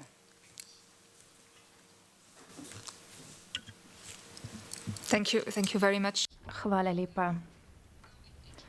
Ja, na splošno seveda podpiramo to, da imamo javno podporo medijem. Seveda je to treba urediti na tak način, da tu spoštujemo neodvisnost medijev in da se tu spoštujejo merila, ki so sedaj tudi v našem predlogu Evropskega akta o svobodi medijev. Recimo primer, za časa krize covida smo videli, da so bili številni mediji pod hudimi gospodarskimi pritiski zaradi covida. Zato smo v komisiji spodbudili države članice, naj uporabijo načrt za oživitev gospodarstva. Gre za načrt za obnovo gospodarstva v času krize. Torej, spodbudili smo vse države, naj uporabijo te načrte za podporo medijskemu sektorju. Seveda, ob spoštovanju uredniške neodvisnosti. Tu po Evropski uniji vidimo različne modele glede podpore medijem. Z Evropskim aktom o svobodi medijev ne želimo biti preskriptivni glede tega, kako to urediti s pristojbinami, z državnim proračunom ali drugače, ampak želimo določiti glavne načela glede preglednosti in glede jasnih meril, to, kar imamo sedaj v zakonu, to, kar je tudi v smernicah Sveta Evrope. Mi nismo preskriptivni glede tega, kako to urediti, ampak spodbujamo delovanje skladno z določenimi merili. Hvala lepa za ta odgovor. Odpiram še širšo razpravo, če bi želel še, videla sem prej roke tamle, če tukaj vidim Aha, se strinjamo, da dobi najprej besedo. Tam zadaj, prosim, javite se. Ja, se sliši se, ja. Torej, dober dan želim, hvala lepa za besedo. Predvsem pa tudi hvala za zelo zanimivo razpravo oziroma za izražena mnenja do sedaj. Moje ime je Edvard Kadič, prihajam seveda iz Slovenije, ukvarjam se s komunikacijo in mediji, sem pa tudi izdajatelj kar nekaj elektronskih medijev, med drugim tudi novičarskega portala, Portal 24. Zato bi se mi zdi zelo pomembno, prej je bilo mogoče majčkeno preslišano, se mi zdi zelo pomembno se navezati na besede, mislim, da gospoda Gregorčiča, ki je omenil v bistvu to relativizacijo ruske agresije v Sloveniji, v slovenskem prostoru, relativizacijo aktualne vlade, da bomo razumeli, o čem govorimo. Včeraj ali predvčerajšnjem je v parlamentu, slovenskem državnem zboru, ni bil podprt predlog opozicije, da se Rusijo razglasi kot teroristično državo. In je ta relativizacija ima bistveno širši pojem in to se počasi in sigurno preliva v medije. V Sloveniji imamo ta trenutek ta primer, o katerem smo danes že večkrat slišali, z gospe Jourove. Jaz bi tukaj rad izpostavil eno malo dejstvo, da obiskovanja ustavnih sodišč so verjetno sestavni del dela. Postavljati pa se na stališče nekoga v postopku, potem pa obiskati ustavno sodišče v procesu razprave o tem predlogu, pa je milo rečeno problematično. Milo rečeno. In lahko povem, glede na to, da to spremljam zelo odblizu in zelo podrobno, lahko povem, da je v bistvu madež na ugled Evropske komisije zaradi tega, kar se je zgodilo v Sloveniji, v resnici zelo velik. Zato se mi zdi pomembno tukaj na tem mestu izpostaviti, da je Evropska komisija v vlogi vseh državljanov Evropske unije in tudi vseh državljanov Slovenije, tudi tistih, ki niso mogoče na strani predlagatelja te novele, pač drugače mislečih in tako naprej. To se pravi, kakršnokoli tovrstno izjavljanje, neko izražanje stališč je sicer legitimna pravica, vendar je potrebno to paziti v postopku, ko govorimo mi o zaščiti to se pravi pravnega reda in tako naprej. Zato je dobro vprašanje, katere bo mogoče ostal pravzaprav neizgovorjen, mogoče obe kolegici kakšno besedo bi lahko mogoče slišali na to, kaj v aktu znotraj predvideva pravzaprav zaščito pred institucionalnimi vplivi politike. Mi se moramo zavedati, da politik latentno ves čas živi v nekakšnem strahu, da bo izgubil vpliv nad mediji. V tem procesu pač tako je. Mediji lahko igrajo tudi neko podaljšano roko politike in kako to v bistvu v aktu samem noter, če je mogoče vgrajeno oziroma kaj je tisto, kar se predvideva. Jaz, kot sem razumel, je precej pozornosti usmerjeno znotraj akta, to se pravi te zaščite to se pravi vpliva na novinarja in tako naprej, kar se mi zdi odlično. Zdaj ta institucionalna zaščita se mi zdi pa seveda zanimiva. Drugo vprašanje, pa bom zelo kratek, je pa povezano z varovanjem zaupanja v novinarja. Kot izdajatelj elektronskih medijev vam lahko povem, da pač je tudi na tem področju trend enak kot na družabnih omrežjih. To se pravi, novinarje se vedno bolj jemlje kot influencerje. To se pravi, zaupaš temu novinarju, ne glede na kateri platformi on piše. Zaupaš njemu in kar se je potrebno zavedati v političnem boju, je pa prav izpostavljenost posameznika kritična, ker je enostavno lahka tarča. Nič drugega ni, lahka tarča za diskreditacijo, uničenje in tako naprej. Dokler časa je skrit za nekim medijem, ne vem, za New York Timesom, za pač nekim imenom, je v bistvu teže. Ko je pa neki influencer izpostavljen in tokovi na področju komunikacije grejo v to smer, je pa v bistvu to lahko zelo problematično. Tukaj bi se jaz navezal pravzaprav na kolega, ki je začel, ko je omenil ta sredstva. Mogoče tukaj bi bilo dober razmislek, da bi Evropska komisija poskrbela za neke vrste zaščito v smislu, ko se začnejo ne samo tožbe, ampak ko se začnejo tudi, to se pravi, zapletanje v neke postopke, da se na neki točki lahko mogoče Evropska komisija vplete z pravno pomočjo, eventualno finančno pomočjo, ker tukaj mi praviloma govorimo o manjših izdajateljih. In manjšega izdajatelja, jaz lahko povem iz prve roke, je v bistvu, bom rekel, ves čas voziš nekakšen slalom med tema, se boš zapletel v nek 5-letni postopek, pač in v Sloveniji 5-letni postopek pravzaprav je, če bom majčkeno ironičen, kratek postopek, kaj šele potem eventualne kazni in vse skupaj tako. Tako da mogoče bi mogoče kot predlog, da bi bilo mogoče lahko razmislek tudi to smer, kako nekako poskrbeti tudi za to zaščito. Hvala lepa. Hvala lepa za vprašanja, za komentar, za dobre pobude. Gremo naprej. Opozarjam pa, da nam počasi, tako kot vedno, zmanjkuje časa. Očitno je bila debata zelo živa.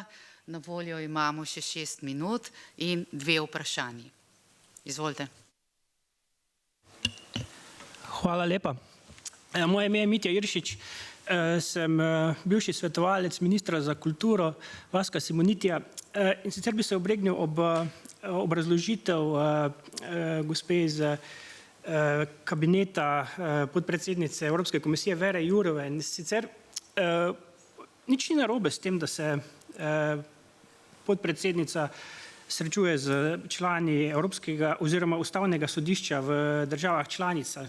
Sicer je v celotnem mandatu obiskala le 3 ustavna sodišča, od tega slovensko sodišče 2-krat, kar je sicer malce nenavadno. Sploh v tem času, ko slovensko ustavno sodišče sprejema neko res tendenciozno oziroma politično napeto odločitev v zvezi z zakonom o RTV.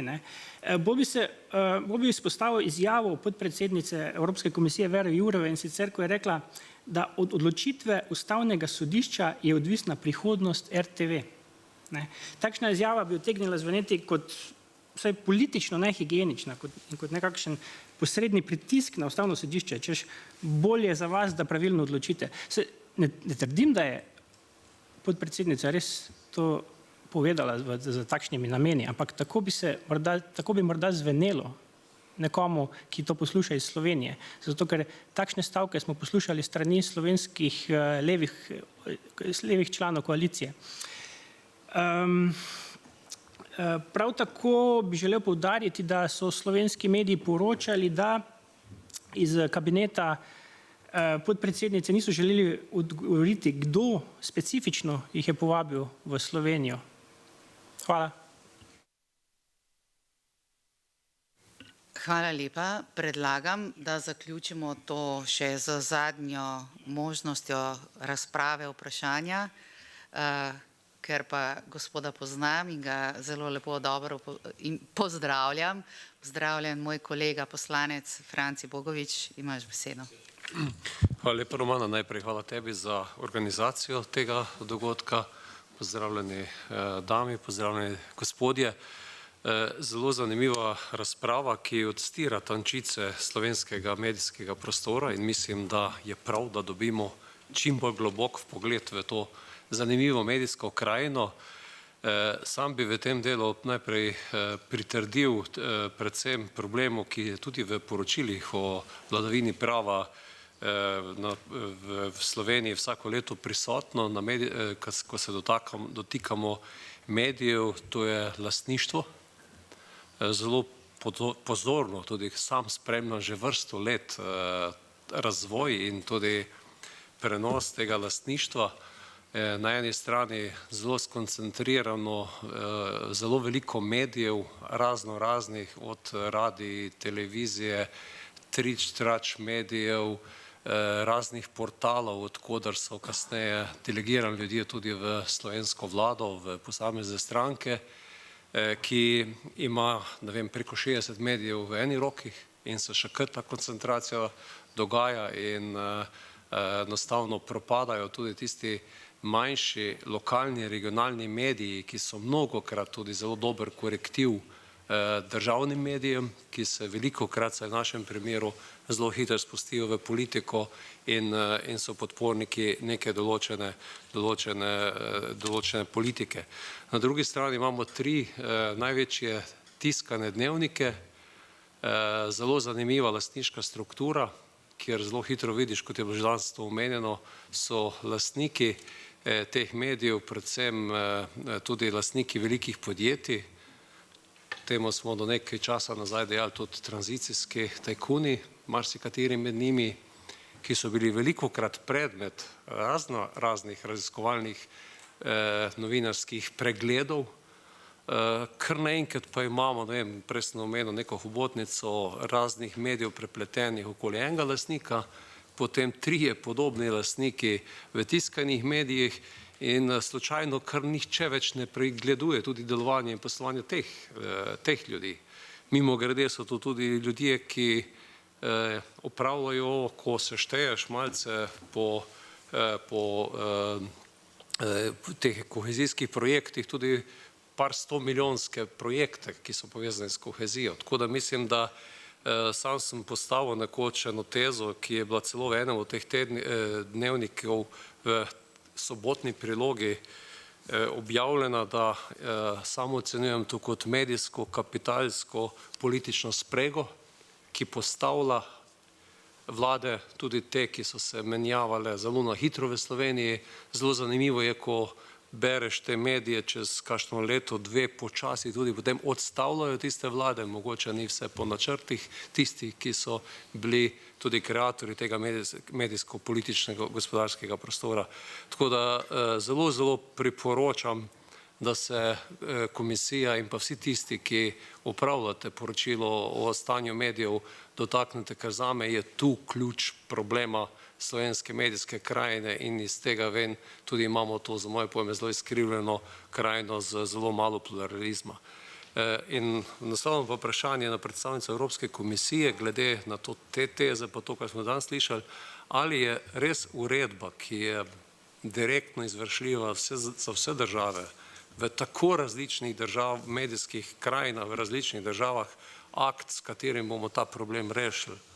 Kajti z direktivami se včasih bolj poglobimo v države, tu pa bomo neko splošen dokument lahko sprejeli. Ne znam si predstavljati, kako bomo razen osnovnih principov, postulatov, ki morajo biti za delovanje demokracije, delovanje medijev postavili, od tam naprej pa mislim, da bo treba na zelo poglobljen način spremljati vsako medijsko krajino, kajti vidimo, da je zelo veliko teh medijskih krajin tudi izkrivljenih, ne samo naša. Hvala lepa. Hvala lepa, Franci, tudi za tole zadnje vprašanje, ki pa bo ostalo ta hip neodgovorjeno, ker se moramo v Evropskem parlamentu držati časovnih okvirov in smo ga že za minutko presegli. Posebej zato, ker si izpostavil vprašanje, ki je eno izmed največkrat izpostavljenih v povezavi z novo uredbo in tudi pravzaprav odgovor je zelo kompleksen. Hvala vsem, ki ste bili z nami, hvala dijakom iz Škofijske gimnazije Svetega Stanislava iz Ljubljane in vam obljubljam, da ta vprašanja, ki pa ste jih postavili in so konkretna, ne bodo ostala neodgovorjena. Mi bomo v navezi z Evropsko komisijo. Kot vidite, Marie je prišla sem, da bi nam pojasnila, kar lahko v okviru svoje funkcije pojasni. Zato se ji še enkrat najlepše zahvaljujem. Komisiji kot celoti, komisarki bomo posredovali vaša mnenja, vaša vprašanja in ko jih bomo dobili, vam jih bomo tudi radi posredovali nazaj. Še enkrat najlepša hvala seveda mojim gostom, brez katerih te razprave v Evropskem parlamentu ne bi bilo. Hvala, ker ste delili osebne izkušnje, vaše poglede in vsem skupaj, če ne odhajate še takoj domov, želim eno zelo lepo popoldne in vas lepo pozdravljam. Hvala, nasvidenje.